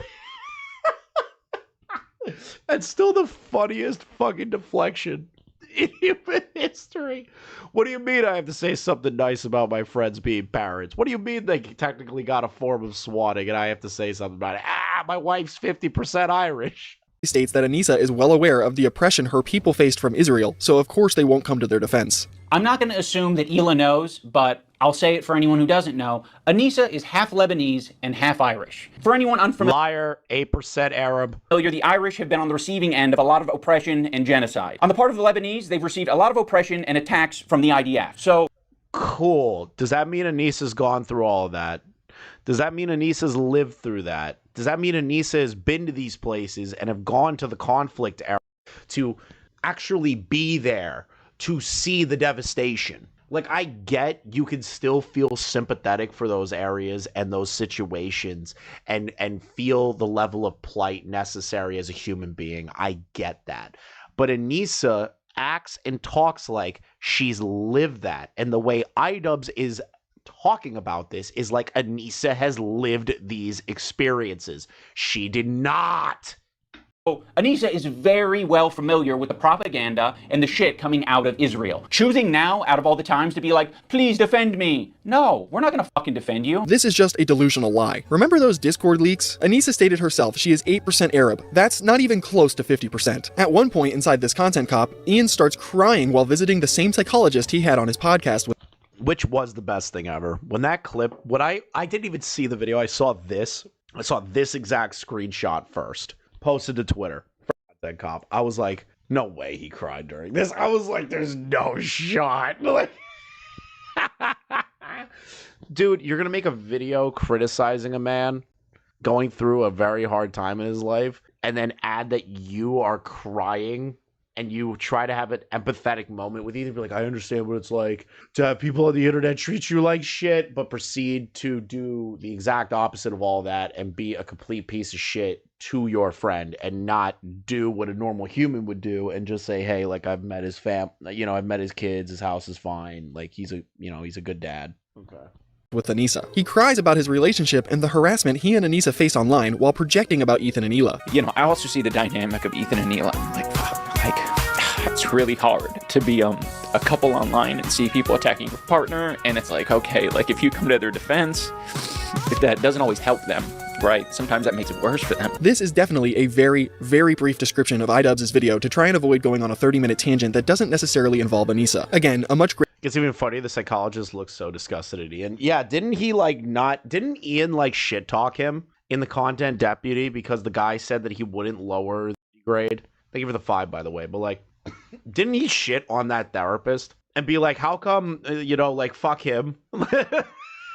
I remember he did do that. That's crazy. Greater breakdown of this situation will be found in my iDubbbz video. While Anisa didn't show up in this content cop video, I definitely believe she played a role in its creation behind the scenes. This wouldn't be the first time she helped iDubbbz with one of his videos, as she's taken credit for some of his previous works, like the Tana content cop. I also take ownership for the Tana. The Tana thing was my. Oh, that was so long ago. Was my idea. Was my stupid idea. Yeah. I was the one that suggested, like, we can go to the place. It's just in San Francisco. I'm like, it is just in San Francisco. Yeah, that drive and everything. And now I think back to it, I'm like, I can't believe we literally harassed an 18-year-old child at her show. So it kind of. I guess when you put it that way, it's horrendous. Yeah. It's horrendous. It's probably like my most embarrassing. Like, it is. It's fucking. I'm not gonna lie, I think it's kind of cowardly of Ethan not to just say, dude, she was a total dick, and you did something to put her in her place, and you said what you said. Yeah, did it come? Sure, but like, she was doing the same thing to everybody else. You just gave her a taste of her own medicine. Like, I think that's kind of bullshit of Ethan not to, like, stand up and be like, bro, listen, it was a fucking comedy bit. Like, yeah, it's crazy, but like, it's not the worst thing on planet Earth. Yeah. Releasing this content cop on H3 completely backfired on Anisa and Ian in more ways than one. Ethan would respond to the video live on the H3 podcast, completely dismantling the criticisms Ian tried to lob his way. And to add insult to injury, a majority of the internet would ultimately take Ethan's side in this drama. Anisa and Ian's boxing event would also begin to suffer because of this content cop video. A handful of fighters on the card were no longer interested in participating in Creator Clash 3 after this video was released. Starting with Harley Morenstein from Epic Mealtime, who was one of the fighters for the main event of the evening. Not only was Harley one of the most important fighters on the card, he was also one of Creator Clash's biggest promoters and defenders, so him walking away speaks volumes to Anisa and Ian's actions. The next fighter that dropped out almost immediately after the content cop video was Lena Ayad. She literally works for Ethan, so it's not even surprising that she chose not to fight anymore. This was a tough situation for everybody, and it wasn't something that any of us took lightly, least of all AB and Lena specifically. It is with great regret that we announced that Lena will not be participating in Creator Clash either. Yes. First off, I apologize to any of the fans who were going to see Lena. It's been a lot, and Lena has just sort of been thrown in the middle. She was kind of put in a really shitty situation, and boxing is a very serious thing, and you need your full concentration. And it was getting to a point that... I feel like genuinely bad for Lena. I've said it like 1,000 times, but like, out of everybody in this group to like get shit, all this dirt flicked up onto their shoe, right, and making it like their problem when it really isn't, is Lena. Like, I feel bad for her. I hate the fact that I feel sympathetic to the H3 crew after all the shit I've talked about them. I hate Olivia. I hate so many members of that podcast because they're just fucking idiots. But like, I feel sympathetic to them because of how dumb this fucking drama got. Like, it made me sympathetic to the H3 crew, and I hate that. She was just caught in the middle of stuff, and I was afraid, and she was distracted at practice, and there's a lot to it, and yeah. Things were not looking good for Anisa and Ian's events. Ian would release a follow-up video to the content cop titled Content Deputy, where he attempted to respond to some of the criticisms he had been receiving. In this video, he reveals that he and Anisa have decided to step away from Creator Clash entirely and handed over the responsibilities to the company that helps organize the event. He insanely blames the reason behind their decision to step away was because Ethan was quote-unquote attacking his charity event because of the content cop video. Ian would also make the insane claim that he believes the internet was going to blame H3 for ruining Creator Clash. I was hoping that was, again, the funniest shit ever. He's just like, oh, Ethan's attacking a charity event. Wasn't a charity event. You guys were going to collect 34% of the proceeds, and it was to donate for the for what's it called, the charity. So not a charity event. It's a boxing event with a charity attached to it. And then blaming H3. Why would anyone blame H3? Why would anyone do that? It was your video that you dropped that made Harley drop out, LA Beast drop out, Freddie Wong drop out. That video is what caused the dropout. It wasn't H3 talking about you that did that. It's your video. I don't know how he came to the conclusion that people are going to look back on this in the future and go, yeah, bro, totally. H3 totally ruined Creator Clash 3 when it wasn't a failure. Like you're pretending it wasn't a failure from the start. that if I made a video about Ethan, he would act like an adult and he would keep the attacks directed at me and Anisa. Unfortunately, I was wrong in thinking that, because Ethan, in a desperate attempt to attack and smear Anisa and I, he started attacking our charity event. He's highlighting this post that equates Creator Clash to a crypto rug pull. He's saying the event is going to be worse than TanaCon. Can't wait for them to blame us for their failed event. Don't worry, Hila, I'm not going to blame you guys for anything Creator Clash related. I know you're terrified of taking accountability for anything, so that will rest solely on my shoulders. But I can't speak for the internet. The internet might actually blame you guys for it. Now, with this recent revelation that people are just going to use Creator Clash to attack Anisa and I have decided to step away from Creator Clash. We have relinquished control to our business partners who ran the previous two events. They're very capable. They know exactly what they're doing. They run events on a regular basis. The event is still happening. Anisa and I just don't have any financial... If I'm not misremembering, when's the H3 audience like a major part of CC's revenue? So H3's audience was a major portion of the audience that was going to 2 and 3 because they were getting a lot of the promotion from Ethan and Hila. A lot of the promotion came from Ethan and Hila's fans, people that were part of the show, like the crew and everything. I'm not saying it was like the majority of the revenue, but it was a good chunk, right? And you basically ripped all those fans away, and then you're left with what? Who's really left? Harley doesn't really have a large outstanding audience anymore. No offense, Harley. I don't know much about Freddie Wong or LA Beast or whatever, but like those guys aren't pulling in, 900,000 views a video or 50,000 viewers a live stream. That they're not pulling that out. So I don't know, I don't know how he thought this was a good... I still think, and I said this when the Content Cop initially dropped, he could have done this video after the Creator Clash event. He didn't have to do it before, but he did it anyways. I don't understand the logistics to do something like that before that sabotages your own event and takes all that money away from you. What is the point? I still can't believe it. The theory that I had is that he wanted to sabotage Creator Clash 3 because he and Anisa were no longer the heads of the event, and they said, fuck it, if we can't be a part of it, nobody could be a part of it, sort of thing. You know what I mean? Financial ties, we don't have any ownership. We are, I think just going to be known as the founders of the event. This is like kicking a beehive and being surprised when a swarm comes out to sting you. Who would have thought Anisa's fake credentials as a boxing promoter would have never helped Creator Clash 3? The event would continue to crumble with 2 more... Well, it wasn't just fake boxing promoter credentials. There was the dietitian stuff too. Yeah, I'm a semi-professional diet, It's just like, come on, Anisa, you don't know jack shit, bitch. Fighters Freddie Wong and LA Beast quitting following iDubbbz' second video on H3. Not that Anisa and Ian really care, as they've effectively tried to wash away their hands of responsibility after walking away from Creator Clash. The new event organizers would drop a bombshell on the Jomhas though on May 29th when they posted a transparency report on the Creator Clash website. In the section titled, "Do Fighters Get Paid?" they exposed the fact that Anisa and Ian planned on taking a 34% share of the profits generated from Creator Clash 3. They actually planned on taking a majority share of the revenue for doing nothing. The Jomhas weren't fighting on the card, and they didn't check on the other fighters either, which was ultimately their only job for Creator Clash 3 when they were a part of it. They literally wanted to do nothing and receive a massive paycheck. Remember what Anisa said on Hassan's stream? I think what really made me mad about boxing events in the past is that it's rich assholes betting their money to make money to like have people that are struggling to like make ends meet and pay rent watch them do it, and then they'll go home and like have a lot of money and like whatever, it keeps going. And the fighters are exploited too, like usually. How ironic, seeing that's exactly what the Jomas planned on doing for Creator Clash 3. The 34% cut revelation was incredibly gross, seeing the fact that Anisa and Ian have been calling Creator Clash a charity event, and well, yeah, it is. 34% is a massive cut. They're owners, right? So like, I don't know how they couldn't negotiate the contract to be like, listen, 34%. Take the 34% and put it in the contract to state that that 34% is to immediately be donated to the charity upon completion of the event. I don't get why they even had that clause in there. It's because Anisa and Ian were hoping to take 34% of the cut. They were hoping to take that money and then nobody would know the wiser. I guarantee that. I know that's probably like, that's a crazy thing to say, you guarantee something on, but like, it wouldn't shock me. Would it shock any of you? Would it shock any of you if Anisa and Ian did that? I wouldn't be shocked if they wanted to sweep that under the rug, take 34%, hoping they were at least going to make a couple $1,000 profit and walk away. Thank you, Liquid Heaton, for the 5.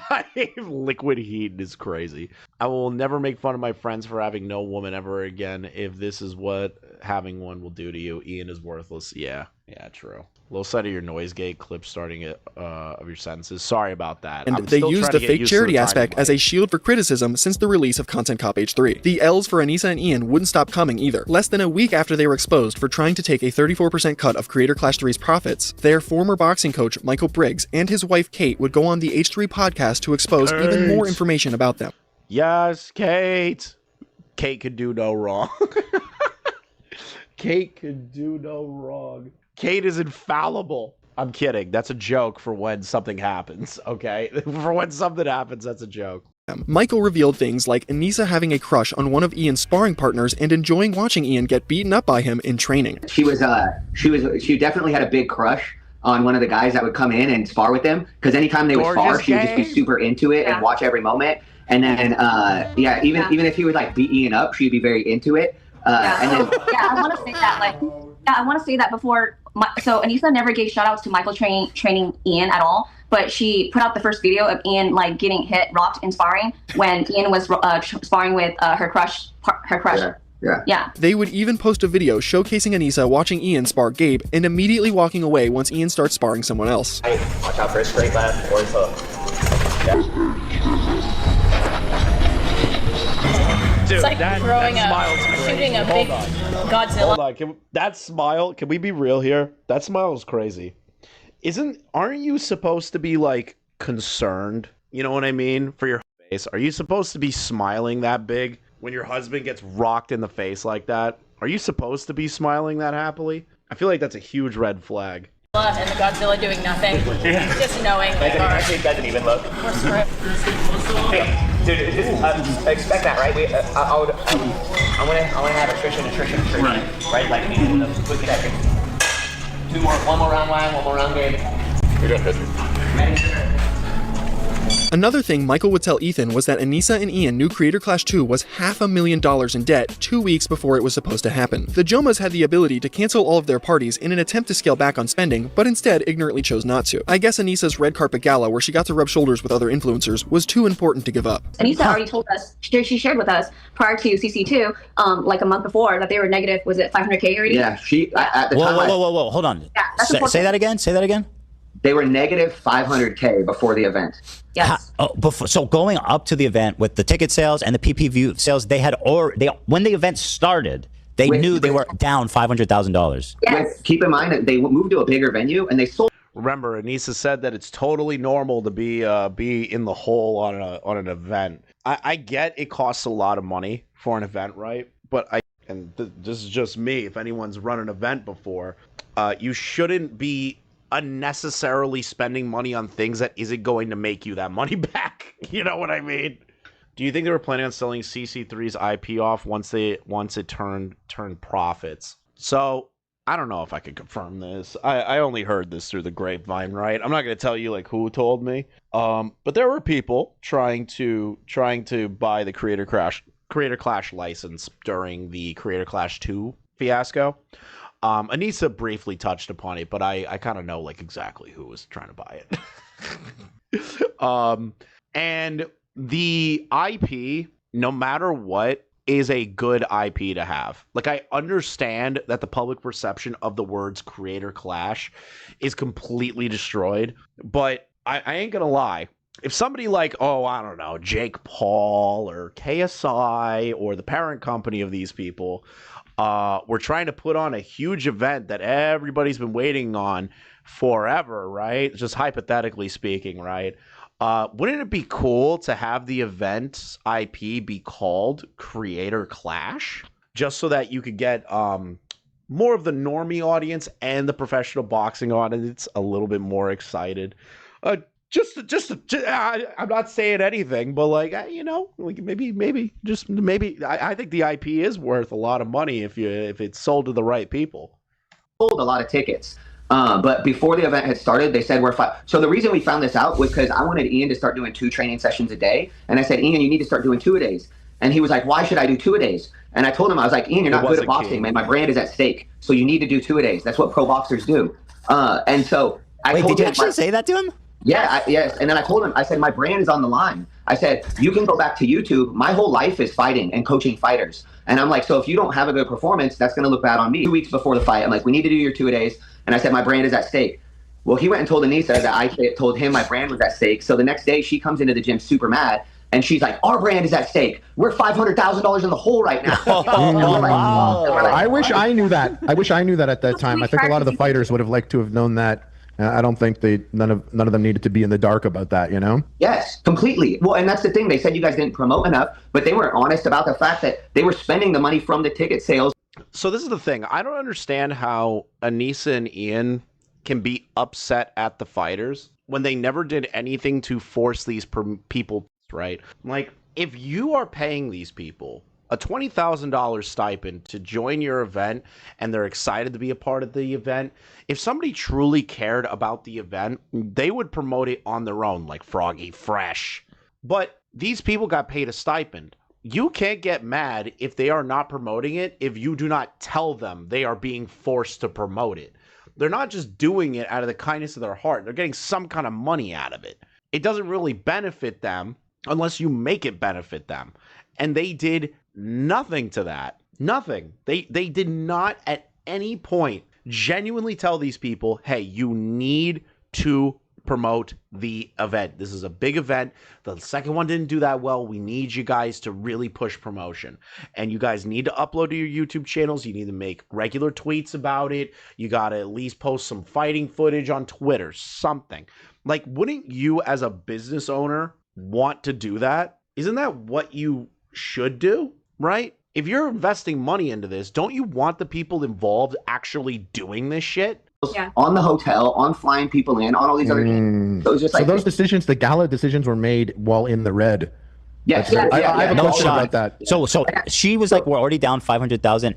And she still had time to cancel stuff when she said that? Like, how before the event was that? Yeah. I mean, it was 2 weeks. It was 2 weeks before the event. I mean, they knew they could have made some last minute moves. Yeah. They knew they were 500K in the hole long before that, right? That's just when they yelled at us about it. Yeah. So they could have definitely made moves to reduce spending. We wanted that award show so bad the next day. They really wanted to have that award show so she could give out awards. Michael also explained how Anisa told him she believes Sam Hyde legitimately wants to kill her, which is just fucking insane. Like, so, it was the craziest thing because Anisa said to me, she's like, Kate, you don't understand. Ian and I both believe that Sam Hyde would really come and find me and would actually murder me. So that's the reason why we have to take all these precautions. And I was just like, are you sure? I was like, I think the guy's a millionaire. I was like, I don't think he's going to risk his freedom to kill you. But, okay, so Sam is definitely unpredictable, like high-level troll, but I don't believe that he actually, I don't think their security was. I still cannot imagine, like, thinking Sam Hyde's going to try and kill you. He's got other shit going on. He's redoing $1 Million Extreme. He's got Fish Tank. He don't stalk and murder you. It's like when Hassan freaked out when Sam Hyde said he was coming to kill him as the Candyman character. Like, do you really believe that these people have time in their day And like Mike said, being multimillionaires, do you think that they have time to like go around and like go stalk your house and try to kill you and go to jail because you made a documentary on them? Like, how do you have the balls to do that? How do you have the balls to think that you're that important that a millionaire is going to come and kill you? Was in risk. Why the fuck would he kill him? This whole 3-hour interview is filled with revelations like this about Anisa and Ian. I highly recommend you guys watch it in its entirety. Anisa would try her best to ignore her world burning down around her after the boxing coach exposed her and her husband on the H3 podcast. She would take a short vacation with Ian after this expose and even tweeted that she was going to be returning to streaming. Excited to announce that I will be going back to streaming once we are back from vacation. While she was on this vacation, Creator Clash 3 would announce its cancellation. Creator Clash 3 somehow turned out to fail even harder than Creator Clash 2, and it was all thanks to Anisa and Ian once again. Anisa would of course be found in her Discord hug box, coping over Creator Clash's failure. I just want to make it clear that we haven't had any contact or control since we publicly stepped down. Even though me and Ian were the faces of the event, many people were behind the scenes making decisions together. The event... It's total bullshit. I'm sorry. I get that you guys had like people behind the scenes helping you out and everything, but you guys were the owners. You said that all of the decisions on you guys handled the fighters, you handled the payouts, you created the event. I don't believe that it was just a collaborative effort of people. I believe you guys were presented options and you chose the poor options because you were the fucking owners, the faces of the company. That is on you. You can't just blame the background people as well. You can't do that. You can't just say, oh, well, it was a collaborative fuck up together. No, it's yours. I genuinely believe it's yours, okay?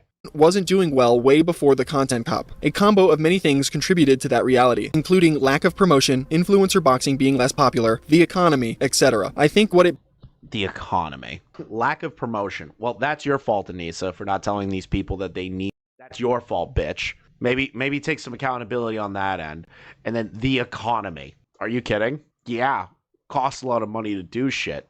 But you guys were dumb enough to do Creator Clash 3 during what is considered to be, quote unquote, a bad economy. Like, couldn't you push it out till it was a little bit better for people? Boils down to is piss poor communication from everyone, even after we left, which is unfortunate. At the end of the day, I care about people getting paid for the money they were out for training and charity getting their money, and both... Sorry about that. ...of those things were done. There's a lot to unpack with this statement. For starters, her claims Creator Clash wasn't doing well because of lack of promotion and poor communication. That was Anisa's only job. To promote the show and communicate with fighters was literally the only thing she was tasked with doing. That failure falls entirely on her shoulders, and her blaming things like the economy being a contributing factor is just downright insane. Her closing statement about caring that fighters and charity got paid is interesting as well. I say this because one of the fighters, Lena, who works for H3, initially wasn't going to be reimbursed the thousands of dollars she spent on training. Anisa and Ian initially had no plans on paying her back that money, sticking Ethan with the bill.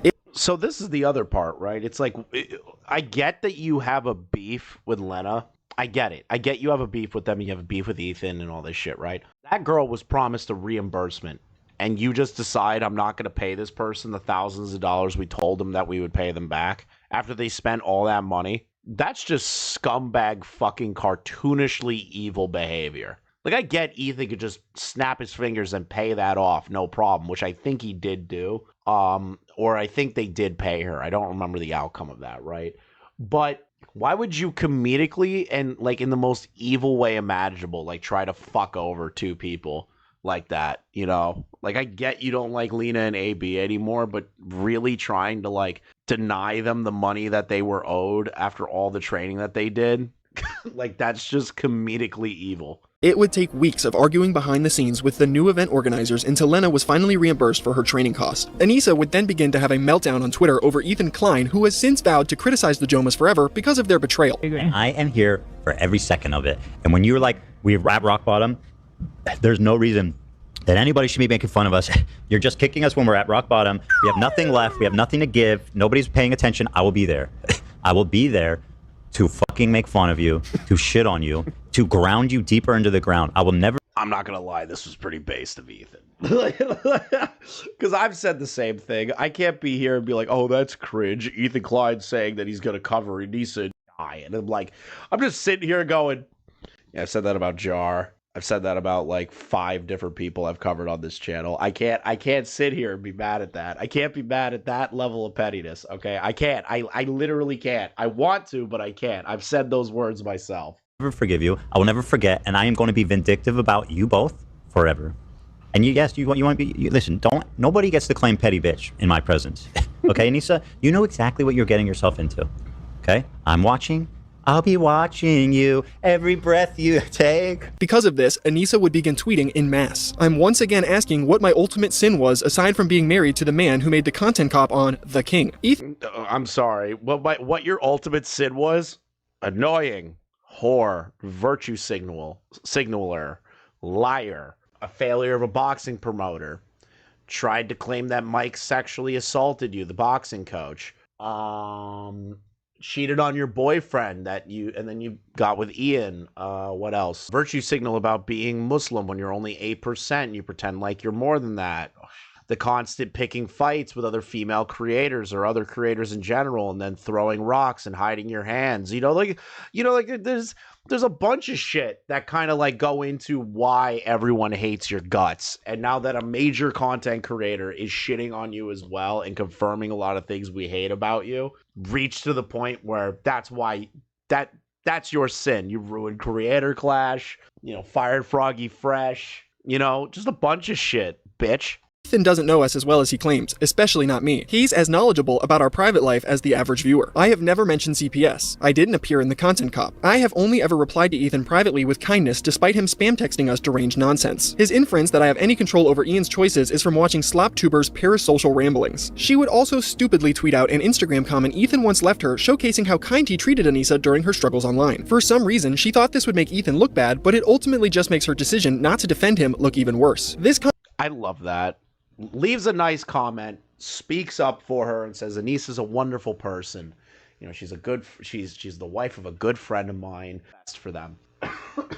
Posts that to say, oh, dude, Ethan's a total hypocrite liar. No, it just shows that he did the thing that you should have reciprocated at one point. But fuck me, right? Comment just showcases Ethan being empathetic to Anisa, and I have no idea how she thought this makes him look like the bad guy. Anisa acting like she's some innocent victim caught up in her husband's drama is honestly laughable. Since the release of the content cop, she has tweeted multiple antagonistic statements towards Ethan. While Ethan and Hassan were having a debate, Anisa tweeted out, drugs? This is in reference to Ethan's tics, which are caused by his Tourette's, which Anisa absolutely knows about. Accusing Ethan of being on drugs when you know he has a diagnosed condition that makes him twitch and sniff is just incredibly shallow. Anisa would even double down on this position when Ethan decided to respond to her, tweeting this, no way he's on the full alt-right incel pipeline. Haha, he thinks I'm the evil witch. It's your manic, desperate behavior that makes me think you're on drugs. You can't even finish a sentence half the time. Your tics have nothing to do with it. Post this on Twitter, pussy. Anisa also tweeted, Ian was too nice in his content cop. Trust me, if I was pulling the strings, it would have looked a lot different. No mercy for creepy misogynistic losers who can't handle criticism.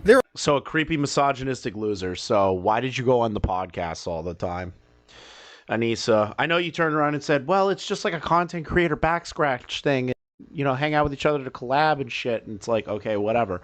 Why would you continue to go on a channel then that you consider to be a misogynistic piece of shit? Was it just for the clout? Why did you go to their house? Why did you hang out with them? Why did you get to know these people at all if they don't align with anything that you believe in your life? It's because you're a pathetic, shallow bitch, Anisa.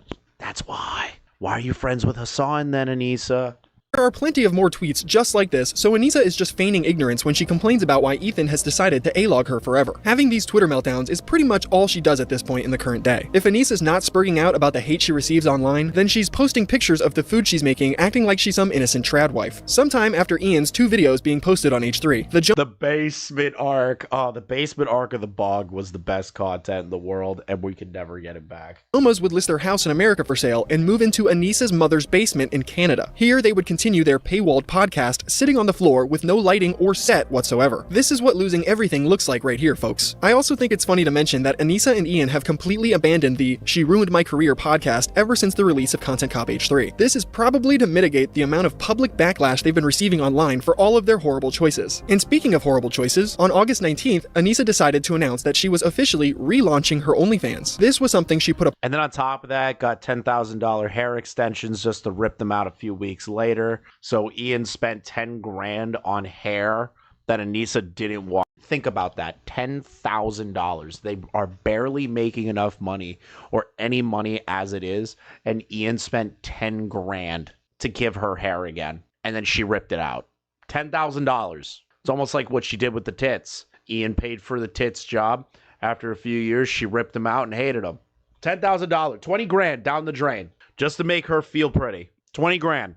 20 fucking grand down the drain. A pause on doing while she took on her new job of being a boxing promoter for Creator Clash. And since that pointless venture has been finished, Anisa is now desperate enough to go back to selling her nudes online as a career. She tweeted, yeah, didn't she get a breast reduction surgery? Like she got the fake tits and then she took out the fake tits. She didn't like them. She said it hurt her back and stuff like that, which what like he paid 10 grand for that, and then she took him out and then got her hair extensions for another 10 grand and then took out the hair extensions. So that's 20 grand pissed down the drain. Think about that. That is someone's salary for the year pissed down the drain for tits and hair. Tits and hair. About returning to streaming months prior, but never followed through with that claim. Instead, she now chooses to barge in on iDubbbz's already unpopular streams to voice her opinions on topics nobody asked for. One time, she interrupted Ian's stream to tell a story about a truck driver striking a school bus, killing 16 teenagers and injuring 13 others. She then invents a story about how people felt bad for the truck driver because he was a white guy. I also want to bring up that there was that trucker that literally killed a hockey team, like a... Oh, fuck, are we... I didn't know... Oh, he put this in the video? Holy shit, he put that in the video. If you don't know about this casino, and I couldn't believe what I was listening to. I couldn't believe what Andy and PPP were talking about. Because Anisa's like, oh, like, it's crazy that all these people in Canada were, like, sympathetic to the bus driver because he's a white guy. He wasn't white. He was an Indian man, an immigrant. Like, he killed an entire hockey team full of kids. Nobody was sympathetic to the guy. Like, and Anisa's just making shit up. I couldn't believe it when I saw Andy and PvP talk about this. I couldn't believe it. Hit a bus, you know, the guy should not have, it shouldn't have happened. But everybody, like, felt bad for the trucker back then. Like, I remember he survived and a bunch of kids died. And people were, like, sympathetic towards the trucker. And you can guess what race he was. What race was he, Anisa? Was he white? Was he black? Was he Indian? Was he Arab? He was Indian. Sorry. White? This is absolutely not true at all. The trucker was not some white guy that people felt bad for after he killed a bunch of kids like Anisa claims. The trucker was actually an immigrant from India, and everyone wanted him deported, jailed for life, or given the death penalty. I'm not gonna lie, deported or jailed for life is like a pretty fair fucking trade for killing a bus full of children. That's pretty fair. It's pretty fair for me. Anisa couldn't be more wrong about this tragic occurrence, and her attempt to vilify white people with a false story that involves 16 teenagers dying is just downright disgusting. This stupid... I get everyone's like, it's downright disgusting that she would say something like that, but what did you expect? This is the woman that tried to, like, justify the Holocaust. Did you think that she wouldn't do that? That's so funny to me. Like, it always shocks me when people that haven't been following Anisa, like, as closely for a long time, like, start making videos on Anisa, and then they're just like, I am shocked and appalled. I am shocked and appalled that Anisa would completely bullshit an entire story about a driver being white, and it's like, bro, come on. Like, this is what she does. Interjecting is something she does often on Ian's streams, like I said before. Anisa, girl, if you really want to spew out all of these terrible statements on a live broadcast, then fire up a stream of your own like you said you were going to. Honestly, at this point, you will probably pull more viewers than your husband does. In September, Anisa and Ian's boxing coach would return to the H3 podcast to refute some of the claims the Jomhas have said about them since their first appearance. The L's just keep stacking up for Anisa and Ian. One of the most insane things Michael and Kate would divulge on this podcast was the fact that Anisa told Kate she was in the infamous Mia Khalifa hijab porn video. So she's just a pathological... Now again, I need to emphasize this part of the Kate thing. There's no evidence to suggest that this even happened in the first place, but I want to believe, so I'm not going to correct it. I think it's hilarious because really, really think about this, chat. Like, really, really, really, really, really think about this. Would it shock you? Would you be shocked if you met Anisa and you pretended you didn't know who she was, and she's like, yeah, I'm a content creator, and would you not expect her? Would you not expect her to say that? Like, I wouldn't be shocked. Like, that's not a shocking situation that would happen. I feel like she would 100% claim that to me. If she didn't know who I was, if she completely, like if I just met her and I was just talking with her and she's like, yeah, totally, I'm like famous or whatever, I feel like she would bring that up, or at least a variation of it to like sound cool. I believe it. We don't have evidence for it, but I believe it. Pathological liar, and it makes no sense. Why she needs to flex to me? I didn't care. She's such a pathological liar. Up until like a couple months ago, she had always told us one of the reasons that she told me that people hate on Ian was because she had done a porn with Mia Khalifa in a hijab. So I'm like, oh damn. Wait, she did a porn with hold Mia on. What does that have to do with? But- Wait, oh, okay. Anisa said that she was in the porno with Mia Khalifa. This was the first conversation I had with Anisa when I first met her at the gym. Michael told me, hey, the YouTuber's coming in today with his wife. They're training. You know, come and meet them and film, right? And then I go and I meet her and I said to her, hey, you know, we don't really know much about the YouTube world. So are you also a YouTuber? What do you do for work? And then she like literally giggled like, and then she was like, well, you know, I actually had a porn video that went viral. And I was like, oh my God, I just looked around to make sure nobody was around us because why are you? There's the other half of that where it's like, why would you want to flex that? Like, think about that. You meet somebody for the first time and they're like, oh, what do you do for what your mouth is? Man, I was like in a viral porn video. I any normal person would just be like, what? Why are you proud of that? It's like why would you just tell me unprompted about that? You could have said like, oh, you know, I've done some camera work before, and you know, I've done some projects that have gotten pretty big, and I don't like to talk about like what I did in particular, but you know, that's really it at the end of the day, just basic content creation. Why would you want to say, yeah, dude, I got double penetrated in a hijab? Like, why would you want to tell somebody that? Why is that the first thing out of your mouth to try and fucking brag about? Talking about this at the gym, and then she's like, yeah, I had a porn video that I did with Mia Khalifa and another Muslim girl, and the three of us had hijabs on, and it was very controversial, and I got lots of death threats. And then after that, I was like terrified for my life, and Ian needed to protect me, and so that's kind of how I became famous, you know. So she made it seem to me that was how she was. That's such a crazy thing to lie about. Yeah. She's a liar. She lies all the time. And I think she lied to us because we weren't a part of the YouTube world, and she could just lie to us continuously. And she goes, we're not going to look it up. We're not going to look it up. Why would we look that up? Also, I'm not going to look up a fucking porn of my client's wife. I didn't even like, know that's that insane. What the fuck? This is honestly an insane statement that I kind of doubt the validity of, but it is Anisa we're talking about, and that's absolutely something she would lie about. So I'll just let you guys come to your own conclusions on whether you believe that's true or not. Kate also told H3 about a time where Anisa tried to get her to divorce her husband because she felt like he was a misogynist. And then she told me that, you know, she doesn't understand why I could be with Michael because, you know, he doesn't support women. And she was literally encouraging me to leave my husband, basically. Anisa is just... Yeah, but she thinks it's horrible that we would try and convince Ian to leave her. Oh God, we're horrible people for being like, IDub should break up with his wife. Or horrible people to say that. But Anisa will go around saying you should divorce your husband in private. Yeah, we're horrible people because we're saying that publicly. Yeah, okay, bitch. Fucking insane. What else can I say at this point? Fast forwarding to October 7th, Hassan Piker would be streaming on Twitch. His broadcast would run as it usually does until he decided to shock his dog with a shock collar for stepping off its bed. Okay, it's this. Oh, dude, I missed the whole shock collar gate. Like, do you want my take on the? I doubt anyone cares about my. No, nobody gives a shit about my take on shock collar gate. He shocked that dog. I've seen this video like 1,000 times. He shocked the dog. Like, you have to be a fucking idiot to not think that was the case. The only other thing that you might be able to say is that he didn't shock the dog. He did vibrate it. But the dog is so conditioned by the shock collar prior that it associates the vibration with pain. So that means that he was shocking the dog prior to all of this, and then took the dog off the shock collar, but still taught it through pain that any sort of vibration or movement from the collar should elicit a pain response from the dog to listen to him. That's really the most charitable interpretation imaginable that I could give to that situation.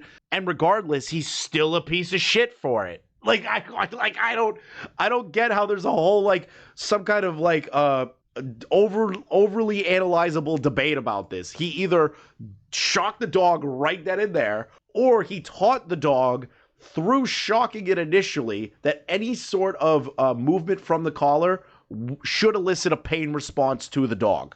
It's still horrible. It's still horrible no matter what. Like, and the fact that Anisa will defend this shit, it's the funniest irony poisoning shit of all time. Same reason as to why America, Kaya, please just fucking go, just stop. Dude, that hand movement, I don't know how people were like, oh, Hassan didn't do anything wrong. It's like, bruh, come on. Like why are we doing this? Why are we playing this game today? I saw his hand move.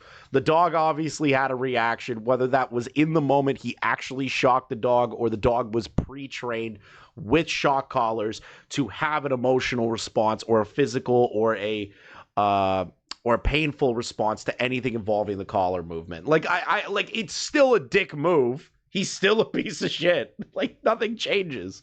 Yeah, and the dog like sleeps in what I would put down at a camping site. You know, like, have you ever gone camping, guys, where you have like some people bring like mats or elevates you within the tent just in case if it rains and the tent floods, you at least are like up higher up in the tent. That looks like something that I would do for camping and put my sleeping bag on top of that. They're usually not that big. Like, I don't know why he did that. I don't know why that's the dog's bed. Yeah, it's a cot. It's like a small camping cot. Like, I don't know why that's the bed of the dog. Jesus Christ, what are you doing? You're being such a baby. I'm not going to debate you on whether he did or didn't shock his dog. I think the video obviously shows that he did. And if you are someone who believes Hassan didn't shock his dog, then congratulations, you get to join Team Anisa. Anisa would be one of the first people publicly speaking out in defense of Hassan with her tweet that read, "I'm a big dog advocate. Love training dogs with positive reinforcement, as you can tell with Merlin and Fiona on Ian's streams. I've met Kaya. I saw Kaya while Hassan was streaming. She never had a shock collar on. She was good at her place command, but that's very easily accomplished with positive reinforcement. I would be very, very surprised if this was actually Kaya reacting to a shock collar. I find it particularly crazy that Anisa instantly jumps to defend a guy's animal abuse that she's not even friends with. But when it came to defending Ethan, someone her and her husband have been friends with for years, she couldn't be bothered to do so. Anisa desperately wants to be absorbed into Hassan Piker's orbit, so it's not surprising she'll bend over backwards to defend him. The most recent controversy Anisa found herself embroiled in came on Halloween. She decided to dress up as Snape and made Ian dress up as The humiliation ritual. I can't take it anymore, man. I'm like losing brain cells. We've been Anisa for about 3.5 hours. I think we're coming up on 4 fucking hours. Please kill me. Thank you for all your generous donations to help me get through this fucking mess. And thank you for the over 200 people that are here on my comeback day. I can't thank you guys enough. But like, I can't take it anymore. It's like how do you dress iDubbbz like that and not think people are going to be gay about it and be like, oh, you made the trans person an ugly elf? Like, like, this is the gay moral thing that they can do to you, right? And she didn't think about that. Like, it didn't even hit them across that. They're like, oh, it's just Dobby being an elf. Why is the elf subservient holding a trans flag? Like, what? Like, why would you make the ugly subservient thing holding the trans flag? Why would you do that? See, I can virtue signal gay shit too. That's it right there for me. Why would you even do this? As Dobby from the Harry Potter series. These costumes are innocuous on their own, however, as you can see, Anisa made Ian hold up a trans flag in order to own J.K. Rowling. This decision would blow up in their faces, as they didn't think that portraying the gross basement-dwelling goblin as a trans character would come off as offensive. Oh my god, Nick. This is why I love Nick. I love Nick for this one fucking reason, is that there's moments where I have one point and Nick just like, oh, Nick, you beautiful bastard. Honestly, a joke some hardcore right-wing comedian would try and make. The unexpected backlash Anisa received would cause her to delete this Instagram post almost immediately. She would then respond on her Instagram stories. The first response... Here we go. Not Nicholas. I'm talking about Nick Nobody. But like, here we go. Anisa does something stupid, gets backlash, now she has to make another post about it. Oh, let it be cope. Let it be cope. Let it be cope. States, oh my god, y'all are the whiniest snowflake baby losers in my comments. Take a... Yeah, that's crazy. That's the audience that you're cultivating now, Anisa. You're cultivating a group of people that are going to hyper-analyze everything that you've ever done, you quote-unquote accountable for it. That's the audience you're cultivating with Hassan's people. Like, sure, you got us, the A-logs, and like commentary people that are also nitpicking the ever-living shit out of you, but we're not virtue signaling like this group of people. We're just telling you, you guys are lame and losers and pieces of shit. You know, like, we wear it on our sleeves. These people, however, they're going to undermine all that work you're trying to do to be ultra leftist people. They're just going to keep undermining you. Every time you do a single slip up, they'll just keep bringing it up, and it'll get to Hassan's attention, and then boom, Hassan wants nothing to do with you. Guarantee that's going to happen soon. Joke. Can't a husband get on his knees in a bedsheet for his wife while wearing a full face of makeup without the internet crying about it? Jeez, guys, can't this woman make her husband look like a cucked fucking loser in peace? Get off her back, jeez. This first response to the backlash was obviously poorly received, as she had to make a second response apologizing. Sorry if we didn't make it clear enough. I assumed most people understood holding a trans flag doesn't make you trans. I personally think that would have been in very poor taste to do that, and I hope people I care about, including my trans identifying fans, didn't take it that way. I will be more— Anisa has fans? No, like seriously, Anisa has fans? Who said that Anisa has fans? Why does Anisa think she hasn't streamed in years? She has no fans. I don't know what she's talking about here. My fans, my trans fans. It's like, what? That is the most virtue signal bullshit of all time.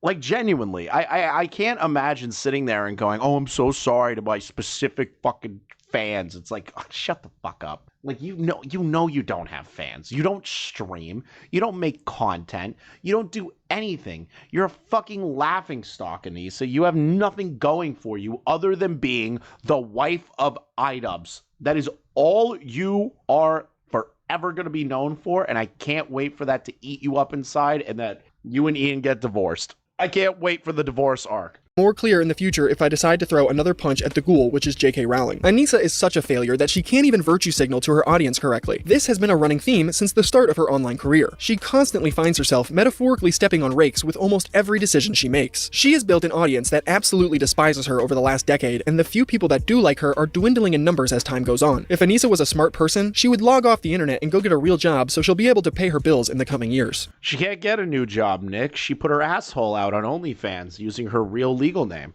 Do you think the divorce paper will be a divorce cardboard? Dude, what they should do for their divorce, and this is my idea trademarked, okay? What they should do is that they should let the commentary channels, like, do a bog episode with them and are all witnesses on the divorce paperwork. Like, they do a bog episode. It's like everybody that has ever, like, any creators that have shit on Anisa and Ian, they all get to go to the courthouse and be witnesses to the divorce signing, so that we can immediately just record it and go boom, like, they're fucking divorced now. We did it. Like, that should be the divorce. That would be the coolest thing that Ian and Anisa would ever do, is to let us be in the court proceedings, like how Atozy. What is it? Like how Atozy does the Johnny Somali stuff. You know what I mean? I would love to do that, but for Anisa and Ian's court case. I will go out to Canada. I'm the closest out of everybody. I'll sit there, just like how people did the Nick Rekieta stuff or the Johnny Somali stuff. I will do it. I will gladly sit in on the divorce proceedings if it goes to court. I will be there. I will be there. I will be there. This honestly might not even be possible though, as her nasty online footprint is massive and will follow her around forever. If you made it to this point in the video, I really appreciate it. Thank you for taking some time out of your day to learn about such a vile woman. I'd like to give a massive shout out to all of my channel members and goated members. Based Nick Nobody. Based. Okay, I don't really want to do more Anisa content. Wait, what is this? What is this? Why did I put this in here? I don't want to do any more Anisa content, but like, what is this clip? We bought it because I will eventually be a grandpa. Eventually. This is a really good plate. It's anthropology. It's anthropology. Please don't say the word anthropology, iDubbbz. Please shut up. We're supporting local artists by buying it from Anthropology. The batching. They're showing plates to own H3H3. Is it because of the cardboard thing? So if they have plates, right? Like if they have plates, and they had plates the whole time, why did he get the cardboard cutout plate? Why did he get the cardboard plate? So hold on. Everyone back the fuck up. So he gets shit for getting food on a cardboard cutout. Everyone makes fun of him. And then their response is to say, hey guys, we always had plates. We're owning you people. We have plates. And it's like, here's a retort immediately to that. why didn't you put the food on the plate? How does that make you look cool? How does that make you look like you own anybody? They just bought them, even better. He has to be wanting to get attention. His subs, where is he sub-wise right now? I could have swore his sub count went from like 2,000 and something of like paid subscriptions or people that were gifted memberships. Hasn't it dropped like under 100? Like under 100 like actively paying subs? Like, I can't knock them. I don't have that many paid subs. I thank the people that do, but like, I don't promote that stuff. I don't go, oh, buy. Whenever I do it once in a while, but I don't make it like a whole thing. In his case, he brings it up like every fucking live stream. Like, he brings it up all day long. I've heard he's gone like, I heard he's gone like full DSP on shit, right? But why do you think that this is like a way to get attention? This just makes everyone wants to shit on you more and think it's funnier because you were dumb enough to respond to us making fun of the cardboard plate. Why would you do that?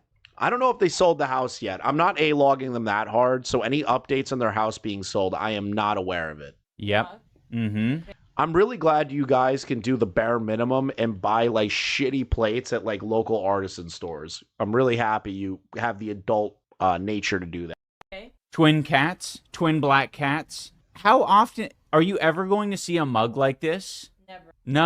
How is this an own? How are they sitting there with such confidence going, look at this mug, it's so cool, right? We have plates. And like, this is not, there's no way the content on that channel is that shitty. There's no way. Oh, never. Independent artist anthropology. Uh-huh. Bowl. Yes. So it holds lots of ramen and. Oh, so so notice that word right there. It holds lots of ramen. So wait a second. Are you buying bowls, eat cheap college ramen in those bowls? It holds a lot of ramen. That's the first thing that she went to. The first food type that she went to was ramen. Did you catch that? Like they're broke college kids? Interesting. Yeah, this is real fine china. Can we vulgar roast? Yeah.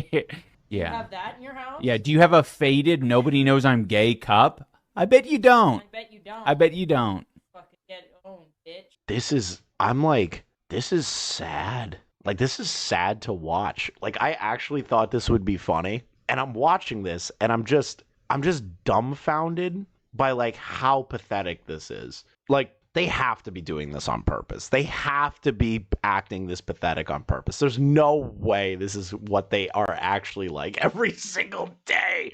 There's no fucking way. There's no way, dude. I literally cannot. I cannot. Yeah, I think they could get better stuff at the dollar store, probably. Please, come on. This can't be real. This has to be a joke. He's got a little spire. I love It's fucking awesome. Do we use these plates? Pedo Troll probably fucking like treats all of the ceramic bowls and plates as like disposable. He probably throws them away when he's done using them. Oh, God forbid that a guy's like uber rich and can just throw fucking plates anywhere he wants. I'm kidding. Who gives a fuck? But like, that is the saddest own ever. It's like, oh, I bet Ethan with all of his dollars just throws plates like a fat fucking king and throws them around and shatters plates and goes, another. Like, how is that an own? It's like, what are you doing? It's November. Why are you showing the Halloween stuff? like yeah, imagine being rich. What a fucking loser. Like, oh my God. Wait, what's happening? Why are we looking at dishes? Drama I missed? I mean, not so much drama, but... It definitely is. You had a cardboard cutout plate when you own plates, and then when you get made fun of because of all the pathetic food to you, you now show your plates as a own. Like, that... You're the one that made it into drama. You could have just ignored us laughing at you. You know, because Pedo Troll is upset. Yeah, imagine being well off. Imagine having a family. Imagine having millions of dollars at your disposal to be able to retire whenever you feel like it. Imagine having a booming $1 billion clothing line. Yeah, fuck that guy. You know, like, his life has to suck. With us and some other people on the internet, he decided to create a narrative. A narrative? I'm plateless. That I'm A narrative? Dude, what did you expect everyone to look at when you had the goddamn cardboard cutout plate? That was the saddest fucking, like, it's not even a cheese plate. It had like 4 crackers, like 2 pieces of grapes, and like the shittiest stuff I've ever seen in my life. Like that made me depressed looking at the photo. Like, you're the one that could have just put it on a plate. Like, you know people are shitting on you because you're poor.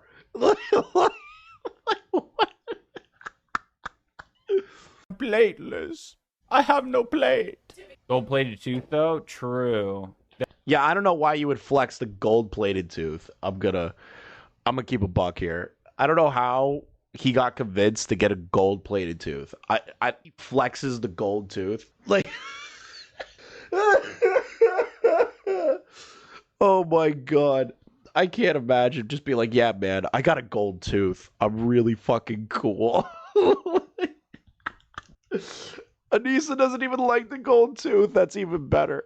That is a sign of poverty, is the gold-plated tooth. It is a sign of poverty, the gold-plated tooth. I'm sorry. That, in my opinion, and everybody's opinion, is if you have a gold-plated tooth, you look like the kind of guy selling, like, I don't know, backdoor moonshine to, like, meth addicts in the woods. Like, that's what a gold tooth signifies to me as an American man. As an American white man, I sit down and I see a gold-plated tooth on a man and I go, that guy's selling some shit in a bathtub and selling it to lot lizards. Like, that's the kind of guy that I'm like, he's selling meth to crack. He's selling meth to crack whores. Like, that's what I think of a guy with a gold tooth, okay? Yeah, Dukes a Hazzard character, like some sort of like country bumpkin, okay? Hey guys, thank you for watching the clip. Thank you, Core, for doing the editing. Make sure you give him a follow on Twitter. And make sure you like, comment, and subscribe if you are new. Check out the link in the description for the Lolcow trading card game. There's a brand new pack called Series X. That pack has my card in it, the tipster cards as well. On top of that, there's a bunch of other cast of characters in there, and we're also working towards an ultimate goal for that. So make sure you guys click on the link below. We're going to try and upload daily here and do live streams pretty often, so make sure you stick around and hit that like button. Thanks, guys.